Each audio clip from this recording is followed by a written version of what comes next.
Greetings, everybody, and welcome back to the Cinema Simon Podcast, episode 19. We're only one episode away of episode 20. Can you guys believe it? Oh, that's fucking crazy. Yeah, that's been crazy. So, welcome, everybody. I am John Thompson. I am the action movie expert, but also the animation expert. Might as well put up the animation facts as well. And join me is the rest of my crazy crew. If you guys are crazy. The sound of silence. I'm Matthew. I'm one of the superhero and sci-fi experts. I'm Dyllan. I'm the other superhero and sci-fi expert. But I just gotta say, in a world full of crazy people, it's the sane that are insane.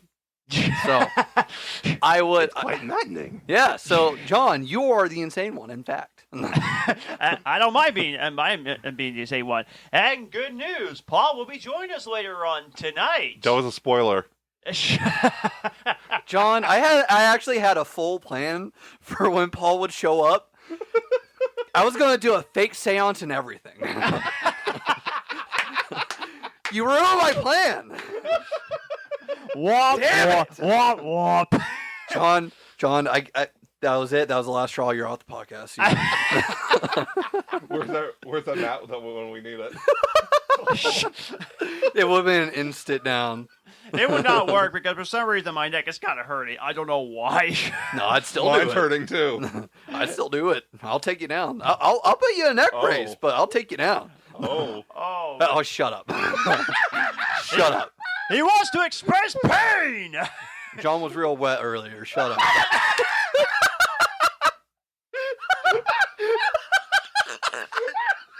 Dadgummit! You do not want to know what he's talking about. No, trust me, you don't. But actually, on second thought, I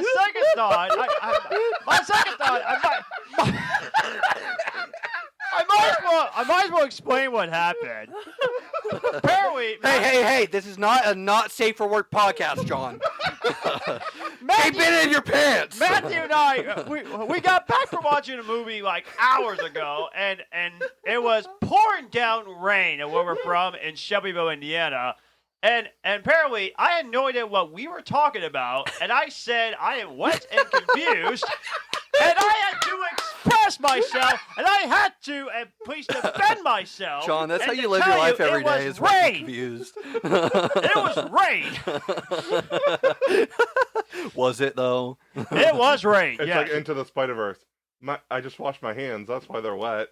No other reason. I want more. I want to see more Spider Ham. I want to see more They'll Spider be in the Ham. next one. Like a TV show or maybe a spin-off movie. I want to be on the Spider-Verse.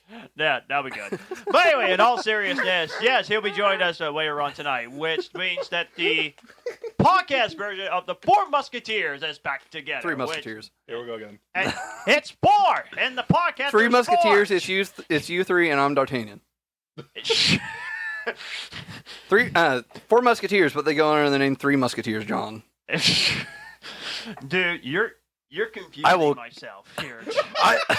You said you knew that. How am I confusing you? I meant to say you're confusing yourself, Dylan. No, I'm not. I know there's just the Three Musketeers, but in the podcast there's four. Okay, so let's just call it that. The Three Musketeers didn't have a podcast. Paul liked the name of the Four Musketeers, so don't you dare. Okay, so then you're both wrong. And on today's episode of Roast Central. Dude, I came in out of nowhere today. Like, I came prepared. But anyway, we got ourselves a pretty much a. We're really jonesing on that. Yeah, it's already been a fun episode already. But guess what? We're just getting started. Yes, for this recording, we're going to do our Indiana Jones and a Dive of Destiny review, and we're also going to do, I assume we're going to do the rankings of the Indiana Jones movies, what we think is from... Hey, Matthew, you're at 103, by the way. Yeah. This review is taking place in Sweet Home, Indiana. That doesn't count. Crap. Okay. Okay, yeah, That's a music reference. That's not a pun. Yeah. And so, we're never going to have tons of fun. We're going to get to the news in a couple of minutes. But before we get started, don't forget Twitter. If we're up to 100 followers, and on buzzer sprout, which we actually use when we put our episodes that we actually upload. Well, it counts the downloads from everywhere. Right. If we So can when get, we get up to 500 downloads. huh? When we get up to 500 downloads. Yeah, when we get to 500 downloads and up to 100 And update. followers on Twitter. We are currently at 428 downloads. Ooh, Nice. close. And with Twitter, we haven't been saying the at. Oh yeah, It might help to say the at. just a little bit. Yeah. It's at Cinema Asylum. Yes, at Cinema Asylum. Yes. Yeah, for well, sorry, I completely fucked that sentence up. I forgot what it was halfway through. Assuming that we have, assuming that Twitter is still alive by the time that we would get to 500. Yes, we are at 10 followers on Twitter. So at Cinema Asylum on Twitter. Yep, at Cinema Asylum on Twitter, and also at the Cinema Asylum podcast on Instagram, and don't forget we also have Facebook.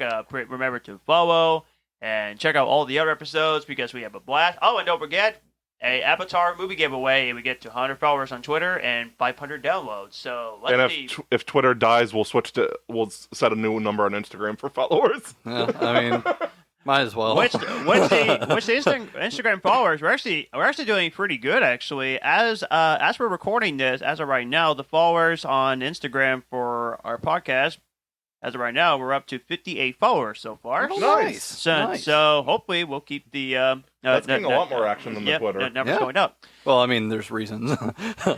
We don't post a lot on Instagram at all. I think there's like 5 posts in there, John? Yeah, something like that. Yeah, I've been trying to get as many posts as I actually can for people to actually check out our episodes in between. And since there's 58 followers, come on, people, join the podcast. Let's get more followers and more downloads, please. We would love that.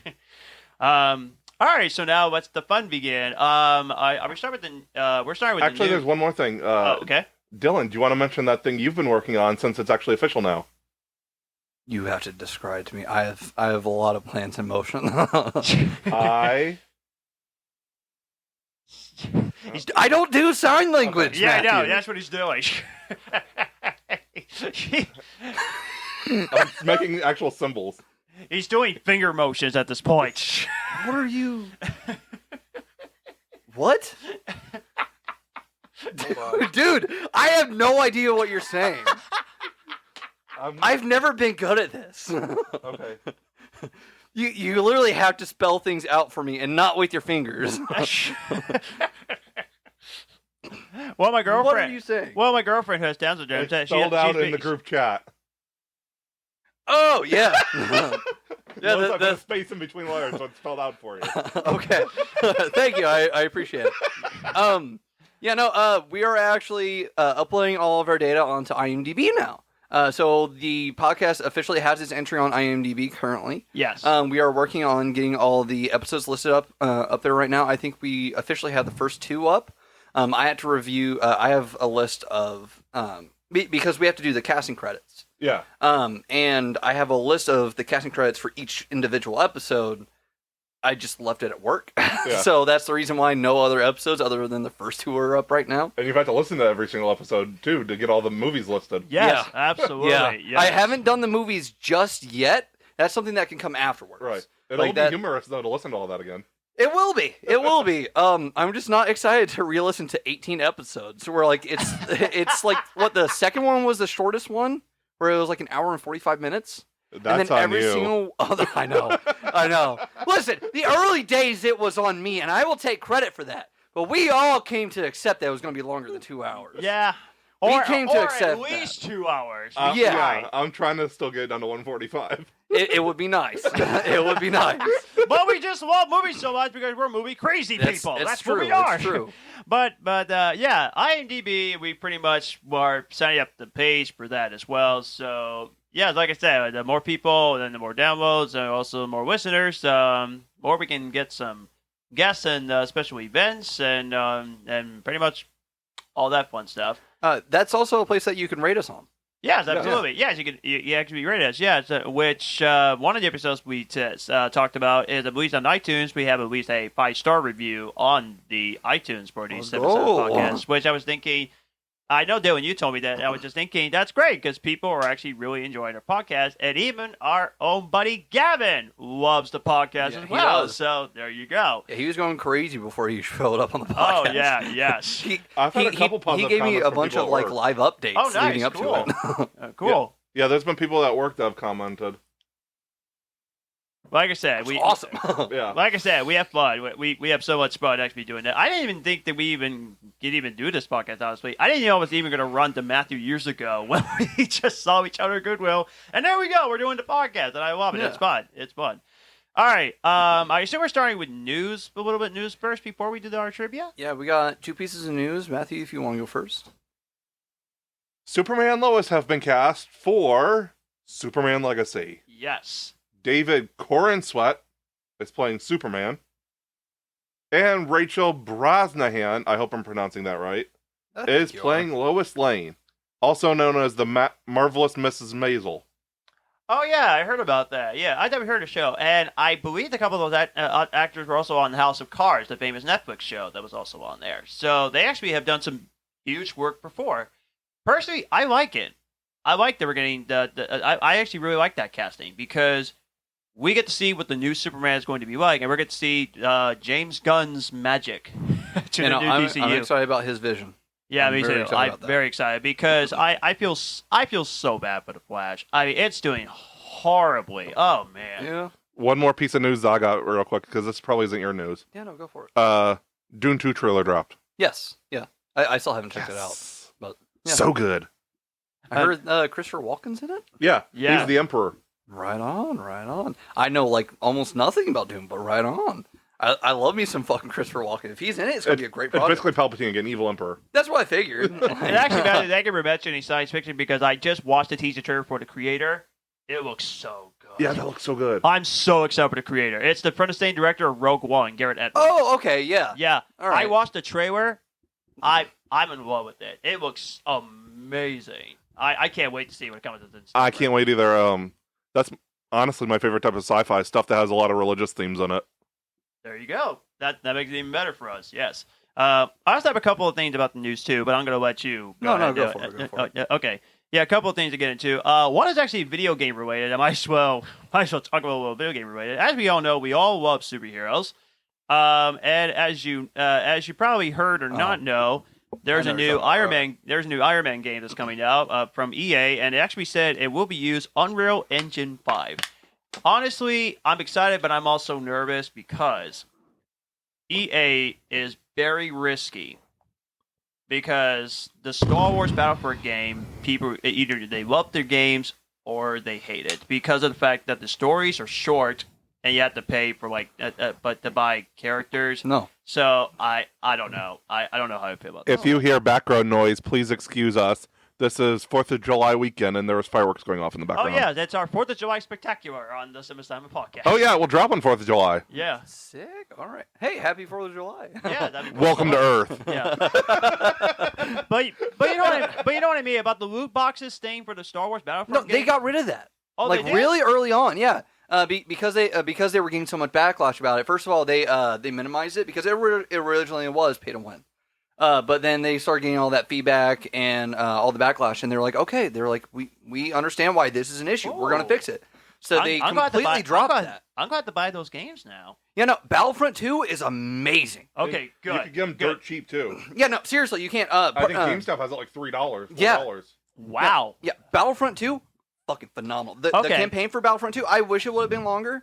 But what we got was really good. It added a lot to the world building. Okay. It gave me one of my favorite Imperial characters ever, Yeah. Ian Versio. And I heard that EA, they're doing much better with the new Star Wars games that are actually out just this year and also last year. They made 2 great Star Wars games. That's what I heard. I was thinking EA's not doing stupid this time. Thank goodness. I haven't played Survivor yet. Like I literally have a PS5 copy sitting at home for me right now. I just haven't gotten a PS5. But now I'm actually kind of I was excited. going to, I'm kind of excited for the Iron Man game. At the same time, though, can you live up the expectation to the Spider-Man video games that I love so much? That's going to be my biggest concern. I think that one common comment among fans that's going to come out about this game, and I guess it is also like a question: is it going to be better than how Iron Man played in the Avengers game.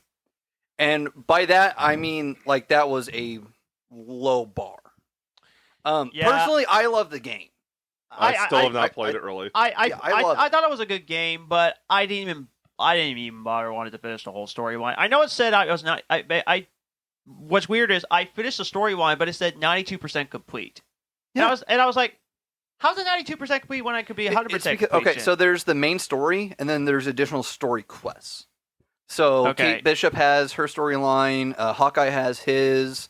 I think Winter Soldier has his now. Okay. Black Panther has his. They're about to remove playability though. For I think you won't be able to even play the game anymore Huh? No. starting in December. What? I know they're getting rid of all the online stuff, but I think they're actually getting rid of so you can't even play the game anymore. No. I've seen something about that. I don't know anything about that. I know that they're shutting down. Updates. Yeah, they're shutting down the updates come September. They're doing that. Yeah, I heard you won't even be able to play it anymore. No, they've said ever since they announced that, they're like, you're still going to be able to play online. They're like, Okay. that's not going to be an issue. Like, this is going to be a Battlefront 2 situation. Okay. Where Battlefront 2, they stopped support of the game.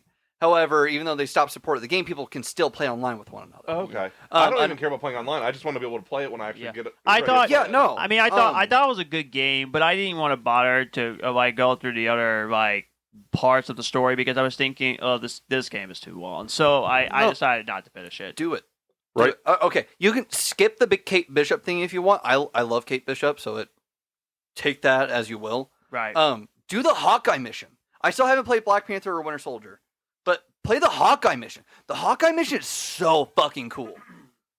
Like, I mean, you come across Maestro Hulk Okay. at the very end. Like, it's Okay. awesome. Well, once I get the PS5, maybe I'll get back into the game, and maybe I'll actually come back and play it again. I got a new game I've been playing it a lot. What's What are you that? playing? Assassin's Creed Black Flag. I finally got. How are you enjoying it? I'm liking it. Yeah. Nice. I'm only like 4% in, but I played it like 2 days in a row, 3 days in a row. How many ships have you wrecked into? One. Only one? Oh well, I mean that's the one that they force you to. Yeah. So you haven't rammed into any other ships? No. Why? That's part of the fun of the game. I'm still in Havana. Oh, well. There was just that ship battle at the beginning. No, I did drive my ship aground. I didn't realize there was like something in front of me, and I rammed right into it.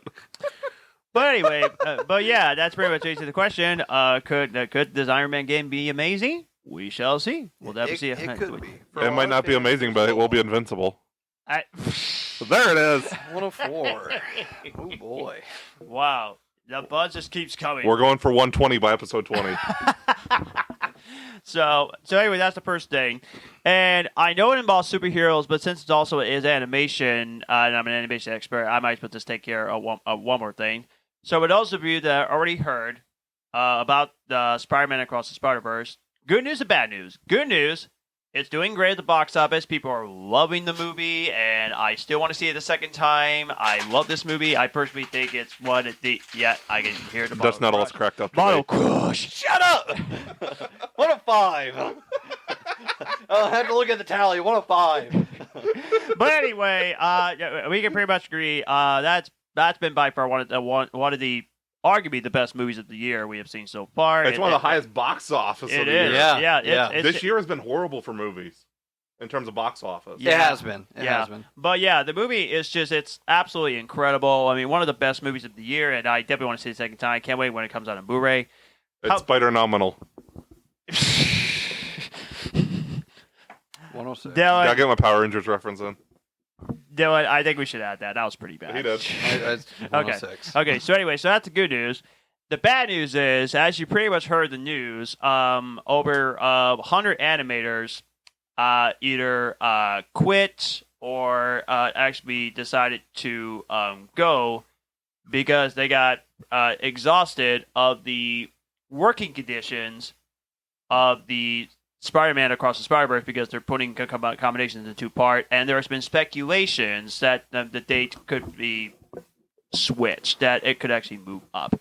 As of this recording, it still has the release date of March of 2024 for now. Hopefully it sticks like that. That fly decided to buzz itself right in. 7. Some low-hanging fruit there. Yeah, but in all seriousness, what do you think? Do you think we'll be able to hold on to that release date? Because I hope they do. because it hasn't been announced yet by Sony Animation. They haven't announced it yet. Okay, so all right, so I feel like in order to talk about that, you have to get into like the logistics of the industry, Right. because We've also got the writer's strike. we've got the writer's strike, but they've had it written. Okay, it is written. Yeah, I believe so. Yeah. Okay. I I think the Penguin's getting pushed back. probably. Yeah. Listen, they need to end that shit now. I'm not talking about the strikers. Right. The studios need to cut Yeah. the shit now. I feel like the only way Penguin is going to actually, or the not Penguin, sorry, the Batman 2 is going to actually happen October 2025, is if Penguin gets pushed back to like March 2025, and they do both in the same year. I think that's the only way Batman's still coming out, because I don't think Penguin's going to be ready by October next year, because I feel like that's when it would come out. They're going to do the Batman stuff in October every year. Yeah. Oh.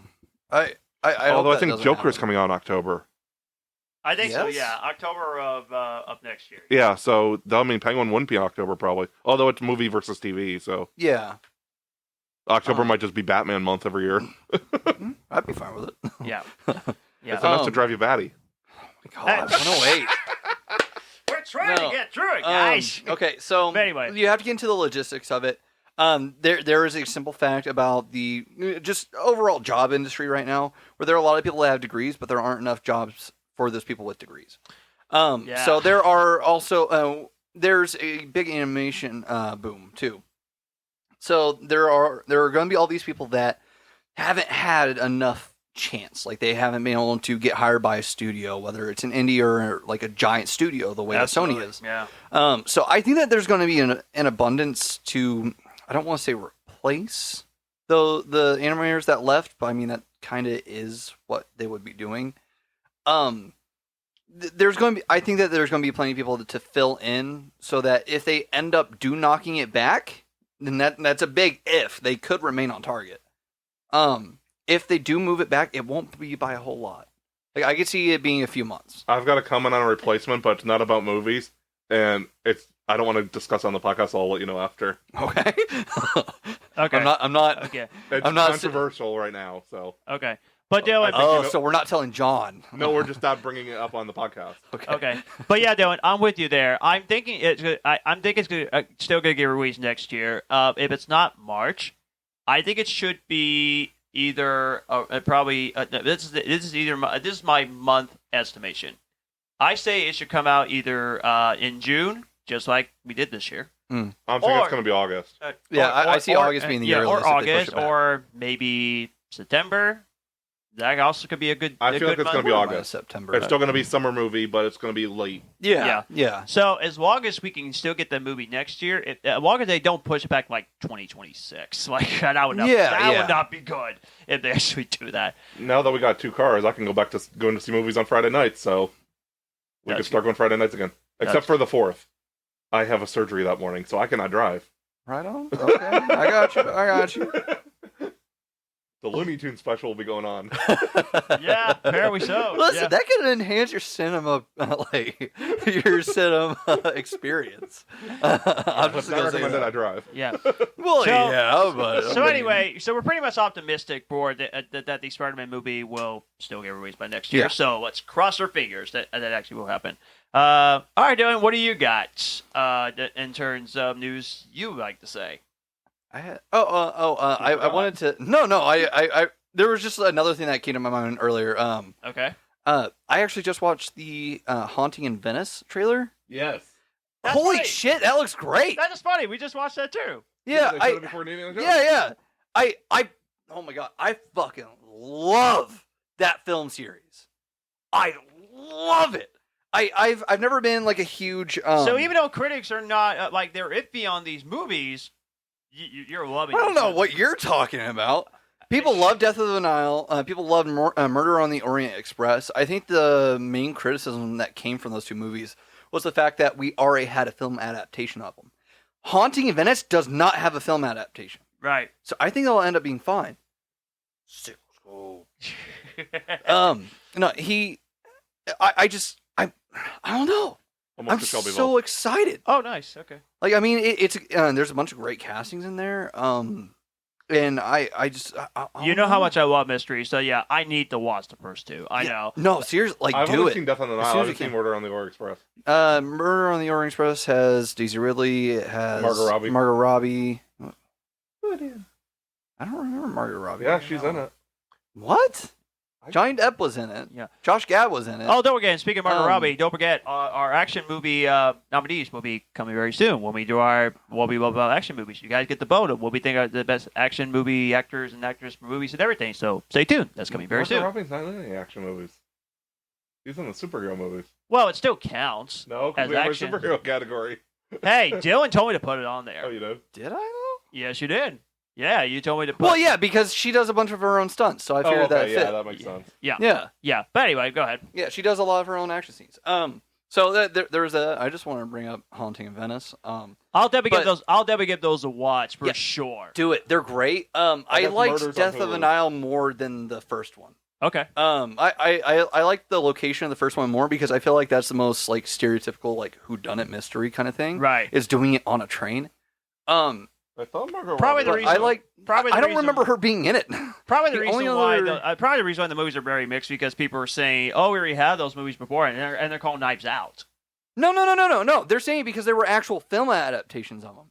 Like Murder on the Orient Express had already come out. Same with Death on the Nile. Right. Yeah. And so a lot of people were like, "Well, why would Willem I Dafoe watch the was new in it. one?" Yeah, he was. He was really good in it. Wow, William Dafoe. Yeah, no, it was a star-studded cast because I think Steve Buscemi's in it too. I can't think he was in remember. Death on the Nile. Okay, I cannot fucking remember. If he hasn't been in the series yet, he's gonna be. Penelope Cruz, yeah. Yeah. Tom Bateman. Yeah, no, there were a lot of really good I believe Gal cast. Gadot's on there too. She's in Death on the Nile. Yeah, There you go. Armie Hammer's in that one too. Which was the reason I watched it, obviously. Well, obviously. We know not you. Armie Hammer. I mean, you're talking about like multiple award winning or even nominee actors in these Yes. movies. Goodness No, gracious. it's a bunch of A-listers. yeah, for sure. It's amazing. Yeah, I'll definitely give it a watch for sure. Yeah, I fucking love the series. So I'm see- really excited about this one, especially the more supernatural elements. I seen something on Twitter. It looks like Gal is officially out as Wonder Woman, just the way it looks as of right now. Oh, yeah, probably. Oh, But- no. I need to see more of her off screen because one of the reasons I like Gal so much as Wonder Woman, besides my normal, but is how much she embodies Wonder Woman off screen. Okay. Always doing charity work, visiting sick people. She really embodies the character. Yeah.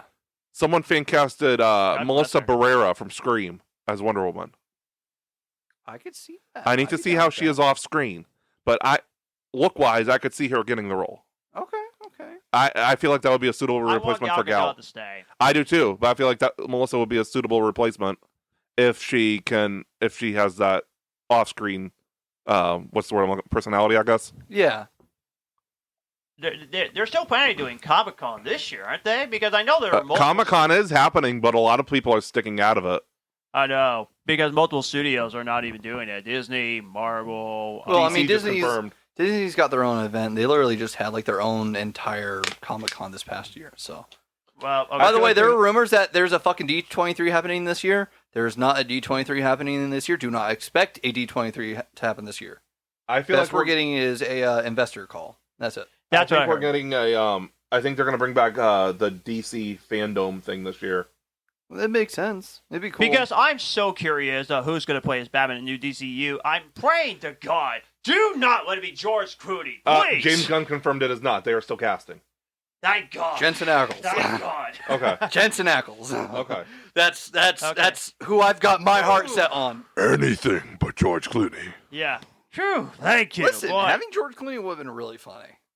I No. think that it would have been No, the funniest. no. I'm Look, not saying it would have been the best. Hold on. It I'm not wasn't. saying it would have been the it best. wasn't I his- think that it would have just been really Look, funny. what he did Batman and Robin, it was not his fault. It was. No. It was the script. The script was bad. It wasn't even the script of the studio. Yeah, it was. George Clooney has now been in the two of the worst received movies with Batman in it. Yeah. It's fucking I would crazy. count Flash as worst received. Box office wise, yes. Yeah, box yeah, office. yeah. Box This office is- wise. For a superhero movie in 2023, it is nasty box office. Well, I part of know. it's also the fatigue, and then there was also the weight that the movie was carrying before we found out about George Clooney. Yeah. where Ezra Miller was attracting a lot of negative attention to it. But Kiersey Clemens is not happy with the movie. She didn't. I read an interview earlier today. okay. She said there was more tears than smiles through the whole process of Oh no. the movie filming and stuff Mm. because of how chaotic, and she never knew if the movie was actually going to come out or if she was going to get dropped from the role. It was just too exhausting to keep up with. She's glad it's over. I'm actually mad that he compared it as a 4-hour cut. I want to see that cut. I want to see a 4-hour cut of The Flash. Because I want to see more superheroes, I want to see more cameos, and if we can get that, Grant freaking Gustin. Yeah, it actually could be greater, and it could be like maybe the best comic book movie like ever if we get a 4-hour cut. I don't think that it would be the greatest. Definitely not. Okay. Okay. I'm not gonna say what I think the greatest comic movie ever. I mean, you and I but- love The Flash, though. It was I love the Flash. It's good. It was great for what it was. The Flash is my favorite superhero character ever. Yeah. So It's good, but it's definitely not the best comic book movie. Yeah, no, I want to say that. It's way overhyped to be the best comic book movie. Like, Yeah, I think that was a big part of the box office flop. yeah. Was the fact that a lot of people were coming out and saying that it was the best one ever. No, I think the next director's cut we're gonna get from DC, if we don't get Snyder Cut 2 next, I think it's gonna be the Schumacher cut of Batman Forever. That'd be great. I want to see think, that. I feel like Kevin Smith and James Gunn are really buddy. Yeah, So I think could see it. Schumacher cut will I come am not next. surprised. Yeah, me neither. Schumacher cut will come next. Ayer cut's possible. I feel like it's gonna come eventually, but I feel like Snyder 2 is gonna come first I feel like because sorry. I guess they're talking about like selling the rights to the characters to release some debt, so like other studios can make movies with those characters. Which movies? It sounds like the DC properties. There's a rumor going around certain DC characters will be able to be used by other studios as well as Warner Brothers. So I feel like sorry, we're not getting Phantom Stranger. no, I just feel like we're gonna get Zach might finish off Snyder Cut 2 and 3 on Netflix. It'd be interesting. I'd be on board with that. Because that might get their new universe on board. Because a lot of people are still throwing a fit about how Dirty Henry was done. If he gets a definite send off, it might put more people on board for the new movies. I don't agree with that opinion. Because I of the don't Snyder fanboys. because the Snyder fanboys. Those are the people that are really complaining about it, Right. and I know that because I get notifications for both my personal Twitter and for our podcast Twitter. Oh no. And like every single fucking morning, it's either politics or politic related news, or it's a tweet from an account that's called like Snyder Hater Cringe. Well, yeah. And it's like, how did we get these? Yeah, exactly. Like, first of all, our podcast doesn't delve into politics. Oh it no, doesn't. absolutely not. Don't even get a start with Trump. Yeah, no, I'm not doing that. I'm not giving my. If you want to see my personal opinion on that, by all means, check out my Twitter. You just if you dare. might not be a big fan of me on the podcast. No, I don't know how we got to that. I've never said a single bad thing about like not just a bad thing about Snyder, also not a bad thing about like people who hate Snyder with the podcast account. Neither has Matthew. So I don't know how we got to there. Like I'm not a big fan of it. I don't either. I mean, it seems like the people. I mean, people are very mixed up on Snyder. People say, "Oh, I love the slow-mo vision," but others are like, "No, it's too much." But hey, that's his style of directing. It's like a Steven Spielberg. He has his own style of directing. Yeah. It's like Christopher Nolan. Hello. He does things backwards at least 3 times in 3 different movies. Memento, Inception, and Tenet. Dude, he did it backwards 3 times. Tenet he did backwards like the entire time though. It By the way- wasn't just like snippets. Yeah, by the way, guys, before we continue, I think something has been summoned from deep in the pits of horror history. Even though I didn't get to perform the seance, it seemed like it worked. Surprise, Sydney. Paul, my man, what's up, buddy? Good to see you. Good to be here Yeah. always. Yeah, Good to be Paul here is as back, always. everybody, and Abington Forbes are here. Woohoo!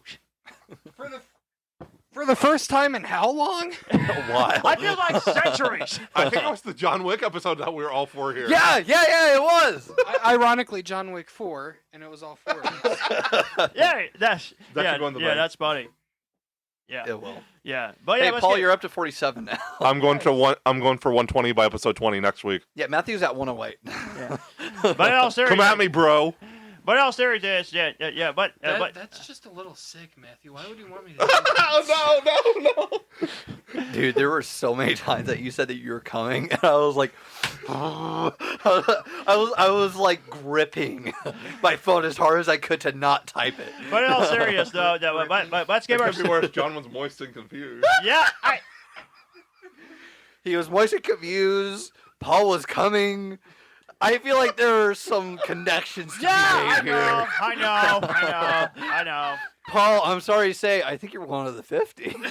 Oh God, man. No, we He's did not confirm. denying it. He's not. He's not. Just so our listeners are aware, you can find this exclusive content on John's OnlyFans.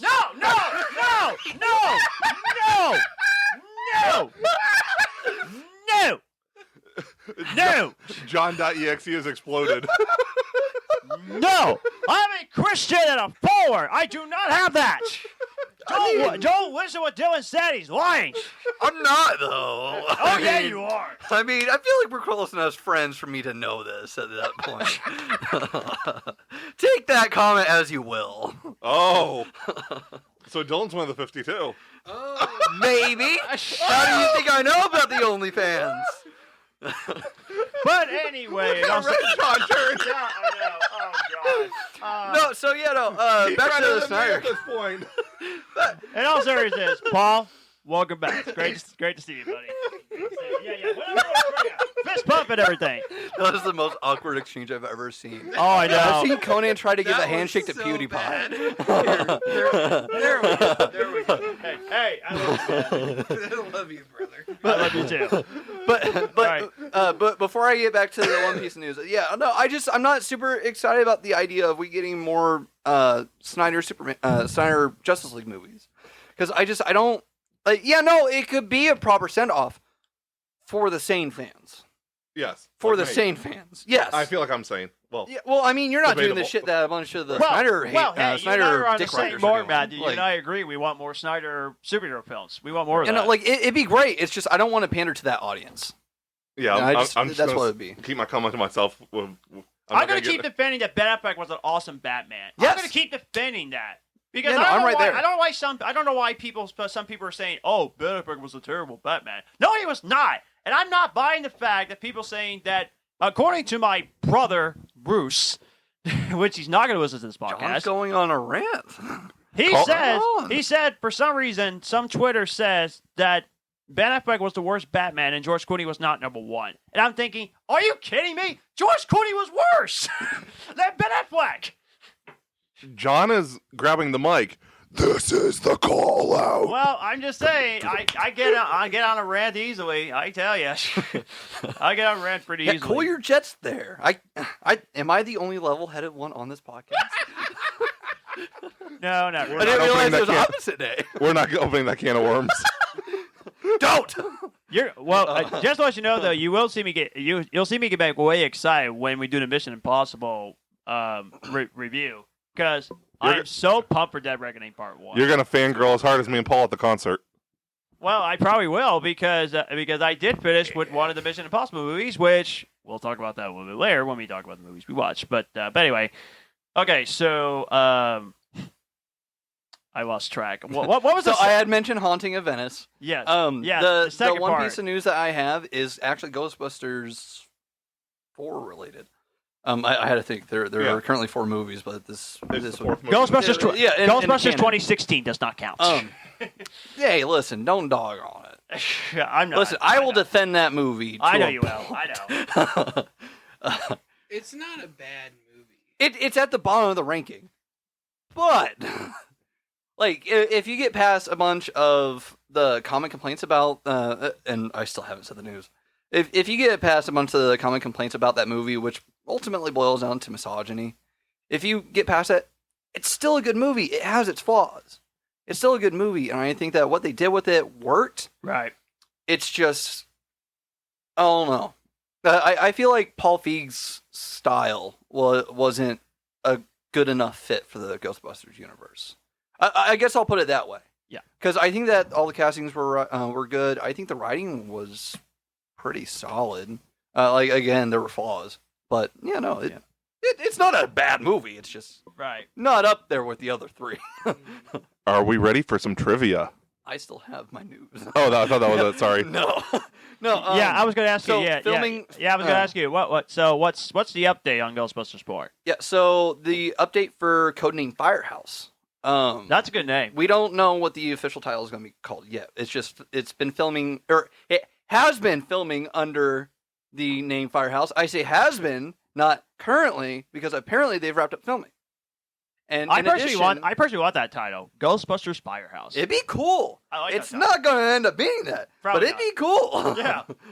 No. In addition to that, I found out that most of the OGs are also returning. Sigourney Weaver denied her returning, but we also know that there are a lot of actors these days that deny returning. Mhm. That's Andrew true. Garfield, Tobey Maguire. Yeah, Oh. exactly. You said what I was gonna say. There you go. Yeah. So the reason why it hasn't officially been stated that filming ended. However, I'm totally spanking on the guy that plays Winston. Did he just say spanking on us? That's what I thought. Yeah. Shit. I think he said He's spanking Winston. Yes. Yes, Matthew. I am spanking Winston. I'm sorry, Mr. Hudson. if this gets out to you, I'm sorry. I'm a big fan.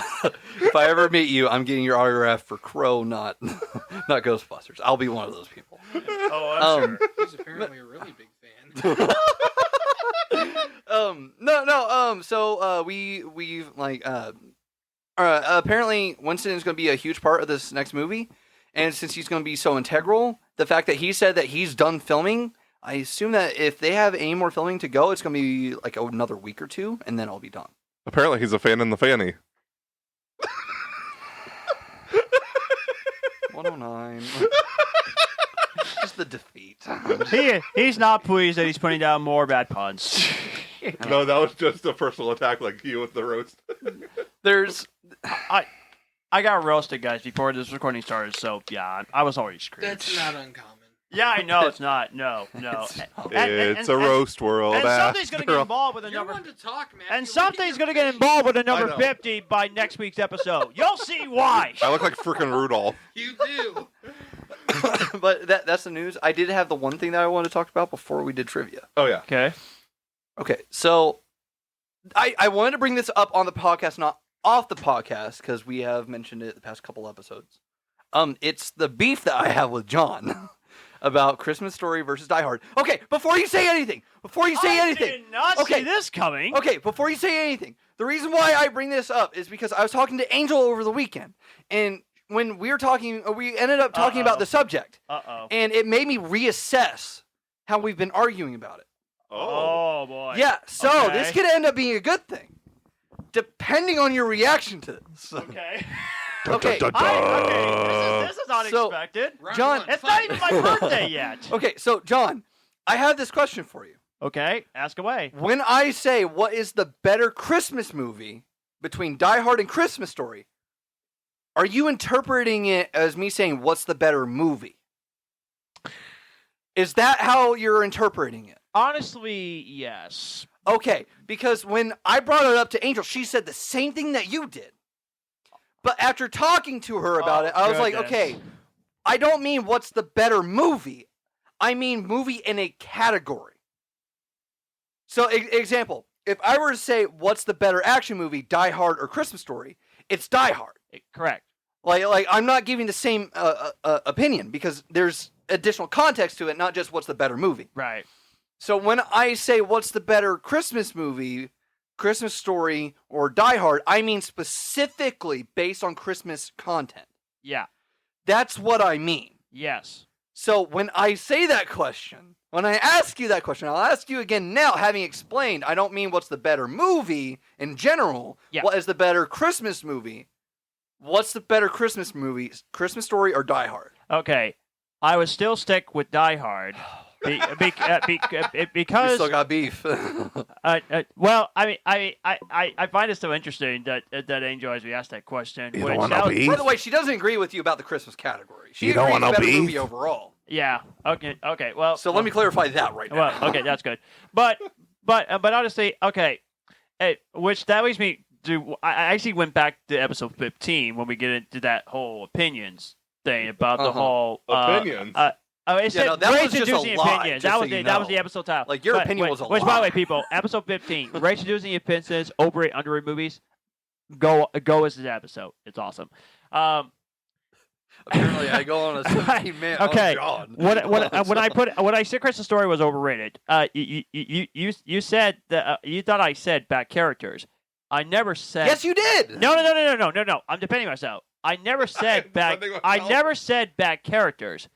I said that the characters were not interesting. I never said they were bad. So they're bad characters. They're They're the main characters. If they're not interesting, they're bad characters. John, Paul, you weren't there for that episode. I'm bringing you straight into the. Okay, No, I wanna okay. hear Paul's Can we? side. Okay, can we discuss for just a second about this? Can- Not this debate right here. I can give What you makes my a bad opinion character as bad far- character if they're supposed to be interesting and they're not? I can give you my opinion as a filmmaker. Okay, if a character's supposed to be interesting, like they're a main character, but they're not interesting at all, apparently, does that make them a bad character? This is going to be a multi-layered answer. I just want to. I got you. Okay. Okay. Dylan just wants to be proven right. I do, because I'm fucking right. I would say yes, but I think that there are definitely more ways than just that to be bad. Yeah, no, absolutely. There's multiple different things of criteria that can make a character a bad character. Okay. But when they're supposed to be interesting, but they're not interesting, apparently, that gives them merit for being a bad character. Yeah. Okay. Unless- So I'm not unless- technically wrong. Unless they're supposed to be uninteresting. Okay, Christmas Story characters are the main characters? Are they supposed to be uninteresting? We're talking about the original, right? The original, yes, not the okay. sequel. Yes. As far as I can tell, they're supposed to be interesting, and to me, they are. Sorry, John. Okay, so they're Well- not bad characters. Okay. Well, let me try to back up by saying this. You're backtracking and now. let me correct myself. That's good for me. Okay, let me correct myself on this, and hopefully this will make this whole judgment thing. Hopefully that this will be It won't. gone. This is your judgment You're maintaining your original statement after I specified Well, that there's that's why certain I said criteria I'm they going have to meet. That's why I'm going to say I'm going to correct myself with this one. And let me say real quickly, people. Dylan and I, we do not hate each other. We don't. We love each other. It's just okay? you're wrong. I know. I know. That was you. But what So I'm he trying admits to, it, he's but what- wrong. But what I'm trying to say. That's what I just heard. But what I'm trying to say is this. It's just for me, I just cannot relate to these characters because me and my family, we never had this problem of being part of the fact that we don't have any that we didn't get presents like in the car and we're stuck in traffic. I can't relate to that because we've never been caught in this situation, and that's the first thing. And secondly, I try to buy into the humor. This is bad. Mr. Confused. But it's just that it's just for me. I really try to like this movie, Dylan. I really tried. But for some reason, I was just thinking, I'm supposed to be loving this movie. Why am I not getting this? It's hard for me to like. Because it's overhyped, John. That's the thing. I'm pretty sure overrated and overhyped is the same thing, right? Not No. necessarily. Well, No. well, That- still. Toy that's Story is overrated. That's like, okay, Yeah. I had to, I explained. Yes, 2 wins! Matthew! Yeah, wait a minute. Hold on. No. Just say, Yes! He admits that he's wrong about our argument, and that Matthew's right about Toy Story. Matthew, you tricked me. Yes! We are recording, correct? Yes. Clip it. We're at the 49-minute mark. Clip it, put it on Instagram. John is just, He's laying his head down in shame. Oh, I didn't get the camera ready in time. Oh my gosh. Okay, so when A new profile picture for the Facebook page. yes, I'm all for it. That's going to be busted. that's going to be the podcast profile on IMDb. Oh God. No. That's going to be his actor profile pic. Yes. Oh, no. I'm pretty sure we can update that. We can. Yes. Oh, oh God. Let's Dylan go. is excited. I am. I'm all for this. I know what Dylan's profile picture is going to be. Yeah. I was honestly considering uploading just a You know straight what, black guys? picture. It's been great. I'm gonna go home early. Bye. See you, John. I'm kidding. No. Okay, so that was another the difference between like overrated, and overhyped and stuff like that.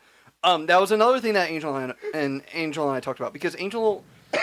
This is by her own definition. I met her. She's She's not a very. cinephile. I met her. She's very sweet, by the way. Yeah. Which I wish you definitely. What's the best of luck for you two? Absolutely. Well, thank you. I was the same for you. Thank you. We had this discussion where she's not a huge cinephile, so she doesn't know a lot about. I wouldn't really call like the difference between overrated and overhyped and stuff like that like technical. But like the overall terminology. and This stuff is like hilarious She's that not this super- topic involves me. This is funny. We'll get back to it. Don't worry. Every bad topic involves you. It's true. It's true. Yeah. If there was a scoreboard, I think that John would have like 17 out of like 18, almost 19. We'll see. Okay. We'll All see. right. I'll take that. If we- Don't take that high of a number. But anyway. Yeah, but like the category, John, I don't know if you would. But anyway, go ahead. Go ahead. Keep going. John gets the podcast Razzie. Yes. Yes. Ouch. I'm all for it. Ouch. No. Okay. So we were talking about that where I had to tell her like, okay, just because you say something that is overhyped or overrated doesn't mean it's bad. A lot of people say that a movie is bad when it's not actually bad. Right, and I never said it was bad. No, I know. I'm not saying that you did. But like I had to explain that to her because I was explaining to her like why we were calling movies overhyped and overrated and stuff like Right. that, and why you called Christmas Story that way. Because I think that when I told her that that's what you said, she was like, "Well, I don't think that Christmas Story is a bad movie." I was like, "No." I was like, "That's not what was said at all." I was like, "Nobody was saying that Christmas Story is a bad movie." Right. I was like, "It's just." I haven't even seen that, so I'm just joking. How have you not seen Christmas Story? What the heck John's is main wrong with complaint about it was the fact that it's on 24/7 for a week in December. Actually, it's on 24 hours in one day. Certain channels, it's almost the entire week. Yeah. They do at least 3-day marathons on certain channels. It may be a joy to the world, but it's not to me.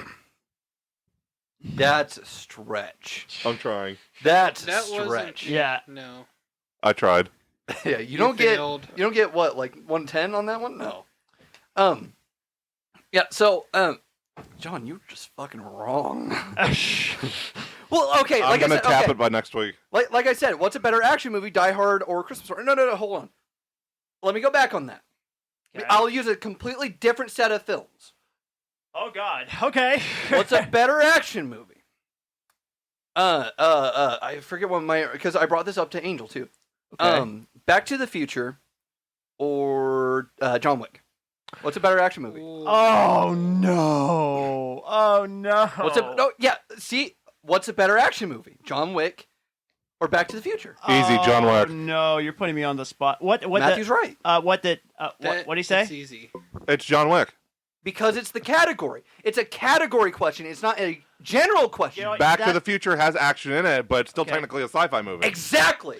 Okay. So what I'm saying about the That Christmas makes Story that- versus that Die actually- Hard that thing actually- that actually makes is the sense. fact that Die Hard is an action movie with Christmas elements. Okay. Christmas Story is a complete Christmas movie. Right. Through and through. Like, you could say that it's a Christmas comedy, but primarily is a Christmas movie. Okay. So when I ask Die the Hard's question, main focus is action. Exactly. Right. So, say Die Hard had what, like a 3%, 4% Christmas presence? I'd say it's about 8 or 10% Christmas. Yeah, okay, so we'll go with 10%. It's then. low. It's Okay. Yeah. Christmas Story, on the other hand, would be what, 99%? I'd say 90, 95. Yeah, okay. I haven't seen it, but that's just what I've guessed. So it's more in that category than Die Hard is. Right. So by default, it's the better category movie. Right. Lethal Weapon's more of a Christmas movie than Die Hard is. It's got a little bit I more. haven't seen Lethal Weapon. I'd say it's about, I feel probably like about that's on my 20, list. 20-25%. Okay. It's definitely more Christmas based. Okay, yeah. So that's what that's what Okay. when I say what's the better Christmas movie, it's because of that criteria. Right. It's the fact of the amount that there is in it. Okay. Well, So do I need to ask the question again? okay. Let me say a couple of things. Oh, Number boy. one, you tell her I said hello, and I will. and thank you for asking me that, and I appreciate that. And secondly, and I'm just saying, based on like Christmas movies, like entertainment value, I would say for me, like the better Christmas movie for me, besides Die Hard. I'm not, no, this is a question between the two. You can't bring in another movie to this. It's a question between the two. Okay, I'll tell you this. Category-wise, a Christmas Story is better.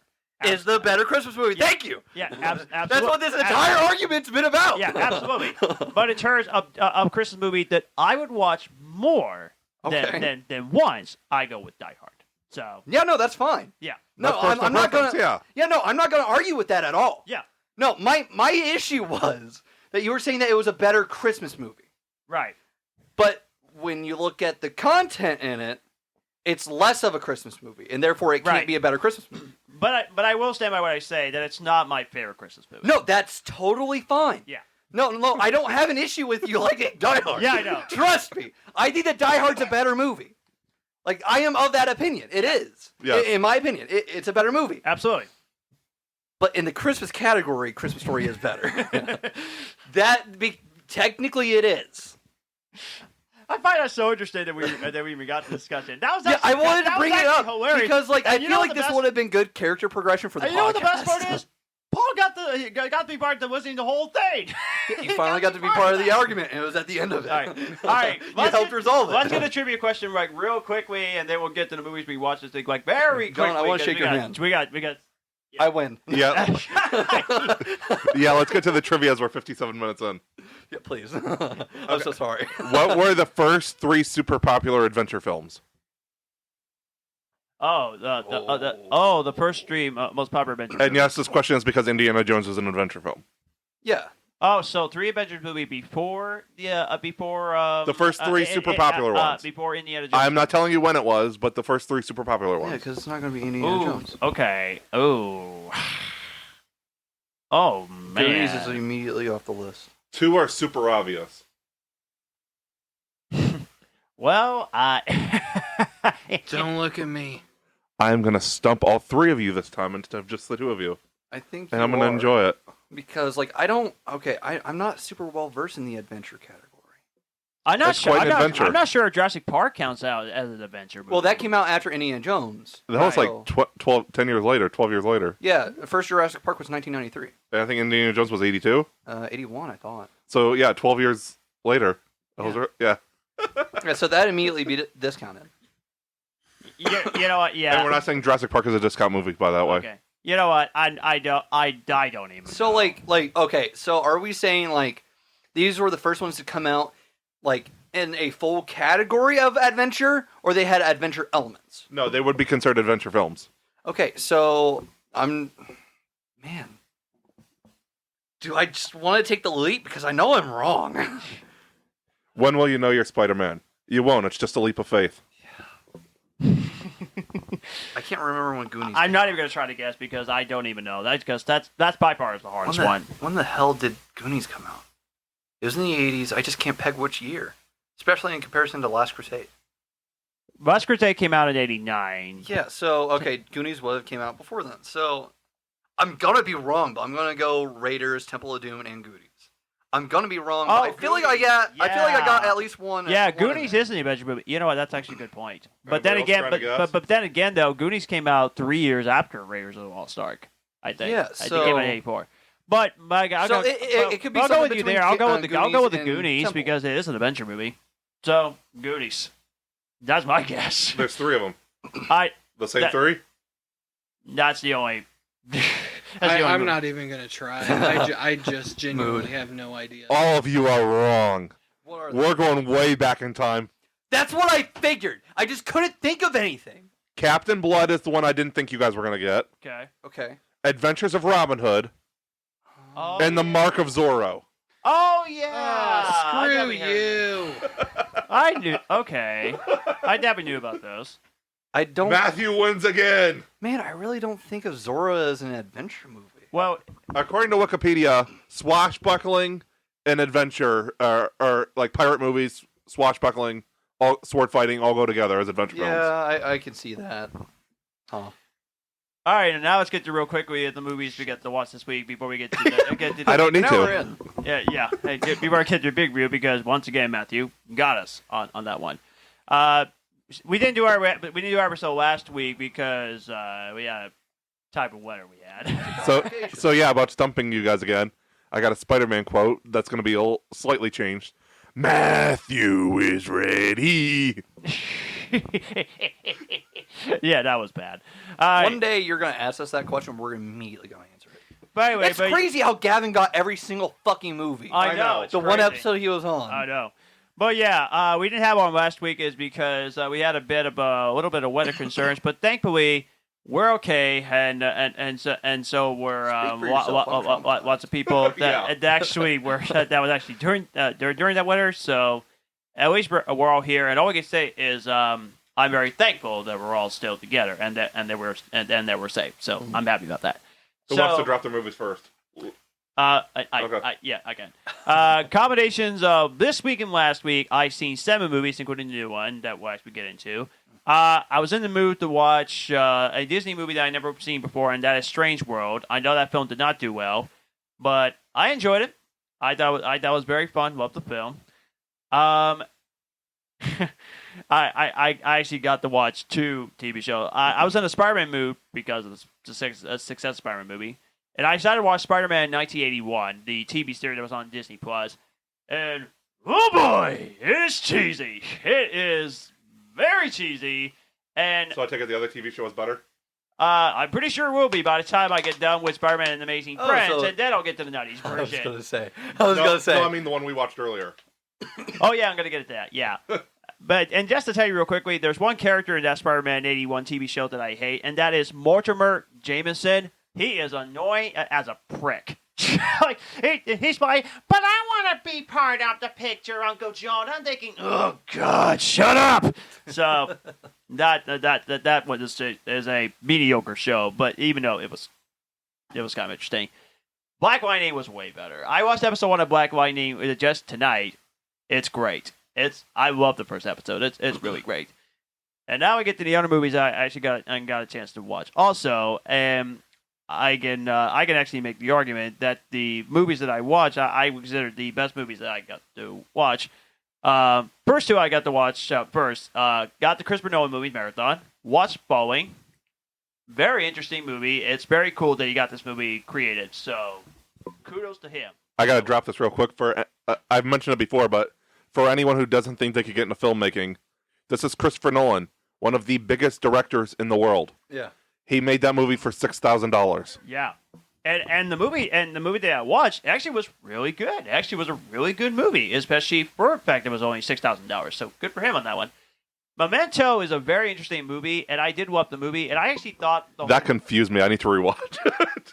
it's very interesting. It's a very interesting movie, so take that as you will.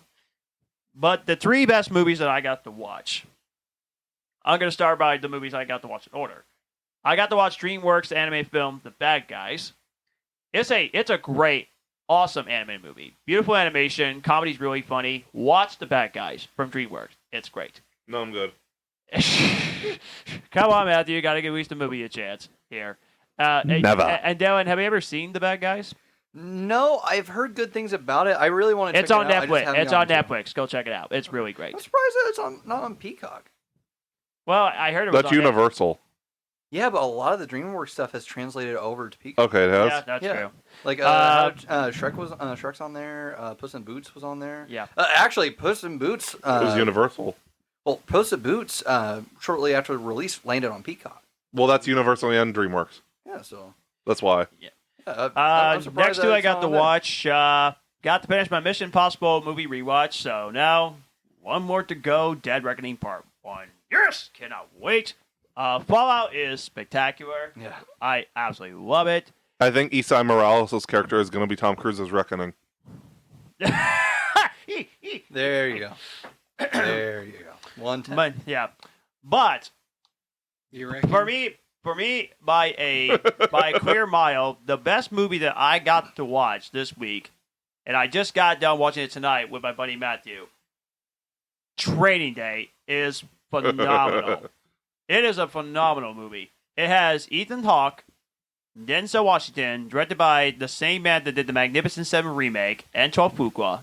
Okay. The whole film is amazing. The acting is just incredible. It got Denzel Washington an Oscar for a good reason, And Ethan Hawke was nominated. and Ethan Hawke was nominated. And there was quite a few other good characters in smaller roles. Yes. There was the guy who played Stick on Daredevil. Okay. Okay.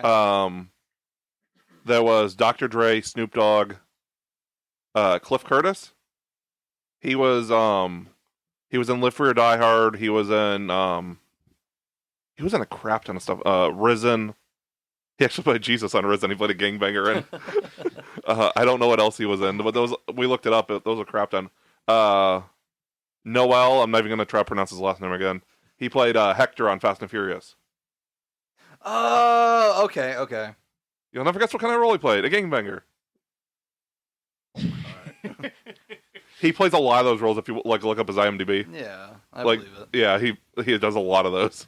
Okay. But out of all the movies, for me, we should put this as a new thing. Whenever it's actually like a must-watch movie. Like, so the must-watch movie of the week is Training Day. For you. Watch Training for you. Day. Watch Training Day. It's a phenomenal crime action movie. It's amazing. We should start putting that on the Facebook and Twitter. We each give a must-watch movie of the week. Yeah. And we should put the list of all of our must-watch movies. Assuming I watch movies. Yeah. Yeah. Exactly. Or new movies. I Exactly. should clarify. So you guys haven't seen Training Day? No. Okay. This is not a spoiler. This is just a story they tell in the movie, so I've got to tell the story. Guy arrests a serial burglar. The guy goes to court to be sentenced. Before he gets to court, he ends up getting his hand on some peanut butter. He cakes his butt crack full of it. He stands before the judge, looks her right in the eye, pulls out a chunk of Chunky Jeff, licks his fingers, and then give him an insanity plea.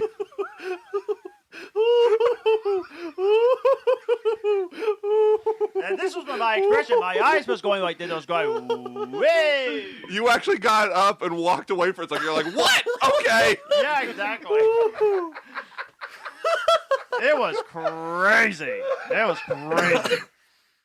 And there was an uncredited appearances from Terry Crews in it. What? He played a gangbanger. Shit, okay. No, not even a talking role. It was just like he shows up 2 times that they show him. Like Yeah. it's like uncredited and When did everything. this come out? 2001. Okay. Yeah, I mean, Terry Crews was just, he was just standing there. It was like, hey, what's up? No, he didn't even say anything. Exactly. It was He the guy didn't say next to him anything. that was talking. But his brain, pretty early in his but his career, brain, I'm okay. pretty sure he was thinking, what's up, guys? I was gonna say, if that came out like 3 years ago, I will lose my fucking gourd. But Matthew, No, besides, some of the stuff that was said in that movie could not be said in the movie this day. Okay. I got you. All right. but yeah, Matthew, besides Training Day, what else did you watch? Paul should go next. We should Yeah. just go. Oh, I'm sorry. Okay, yeah, Paul. Yeah, what the heck, man? Prick. John, you asshole! There are so many more.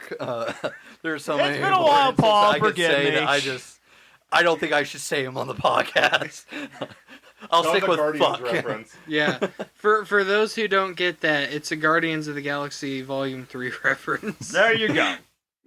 Anyway, so I'm going to include a TV series that Matthew's gotten me hooked on.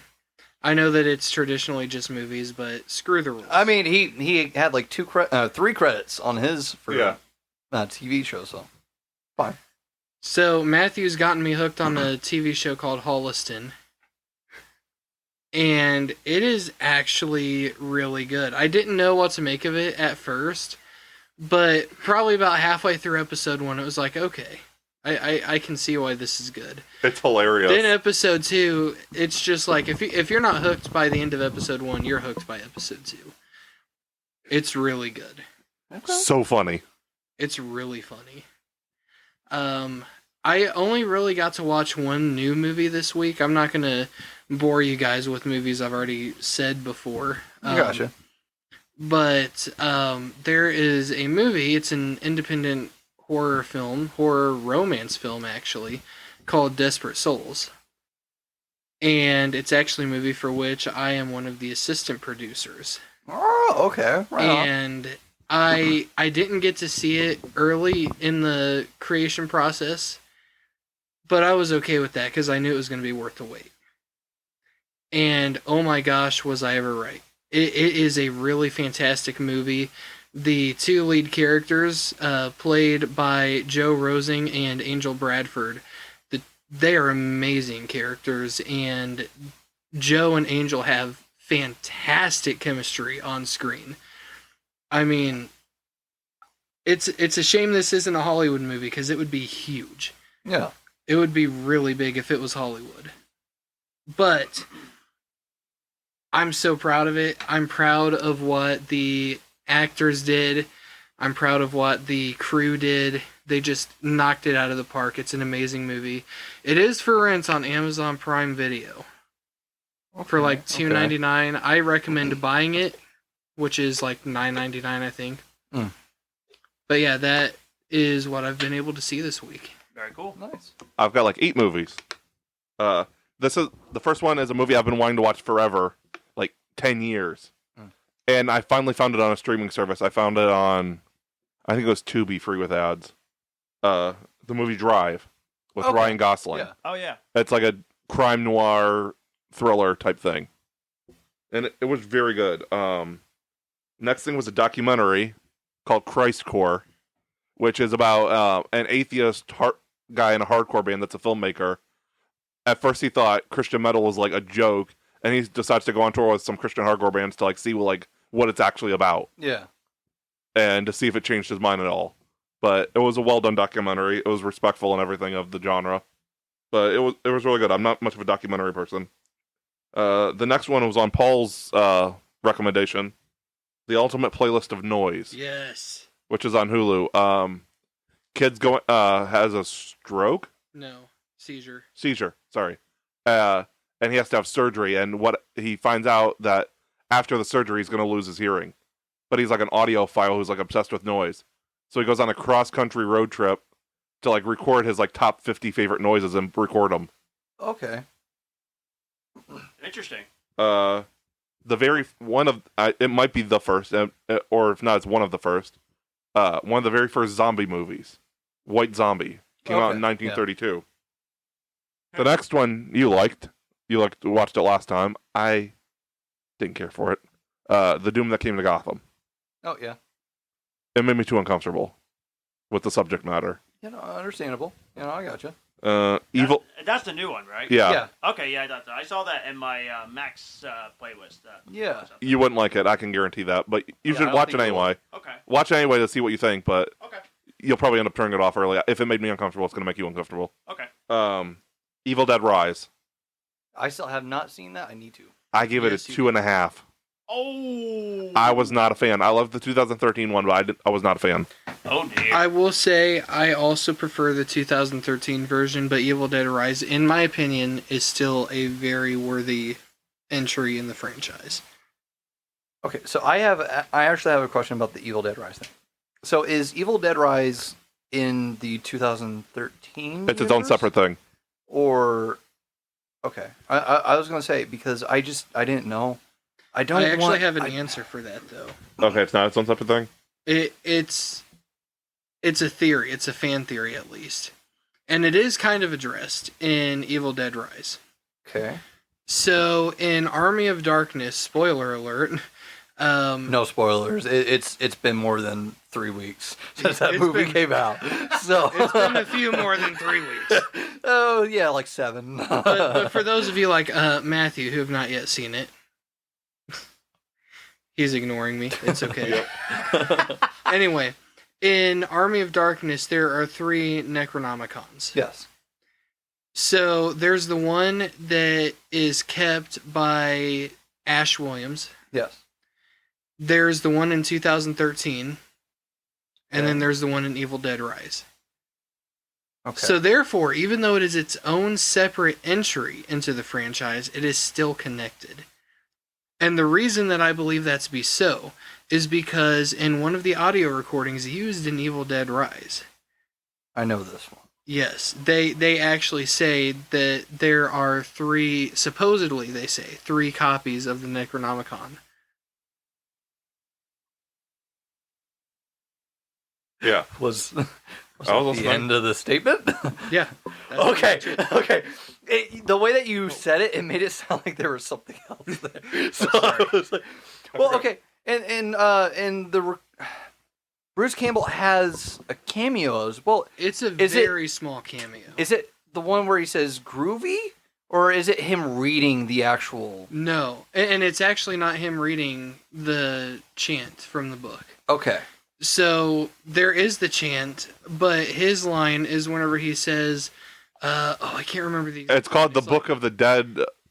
He's like, it's called the Book of the Dead for a reason. Something Yeah, to that yeah, that effect. was yeah. That's all he says in it. okay, Like trying to get them not to read it. okay. Does he actually appear? No. Okay. All right. I was Which gonna is say, the biggest issue with the movie. That's my biggest issue with it is even though he has that voice cameo, you think Evil Dead and you want to see Ash in it. Yeah, well, I mean, it's understandable why they wouldn't have him in it, because then people are going to latch on more to that, I think, instead of the actual characters themselves. I was quite in my surprised with the ending. It's Which- totally up to you guys if you want to discuss it. Like I I said, I want to watch it, but it's also I been a say, while, Paul, so I I'm say- subjected to spoilers at this point. Okay.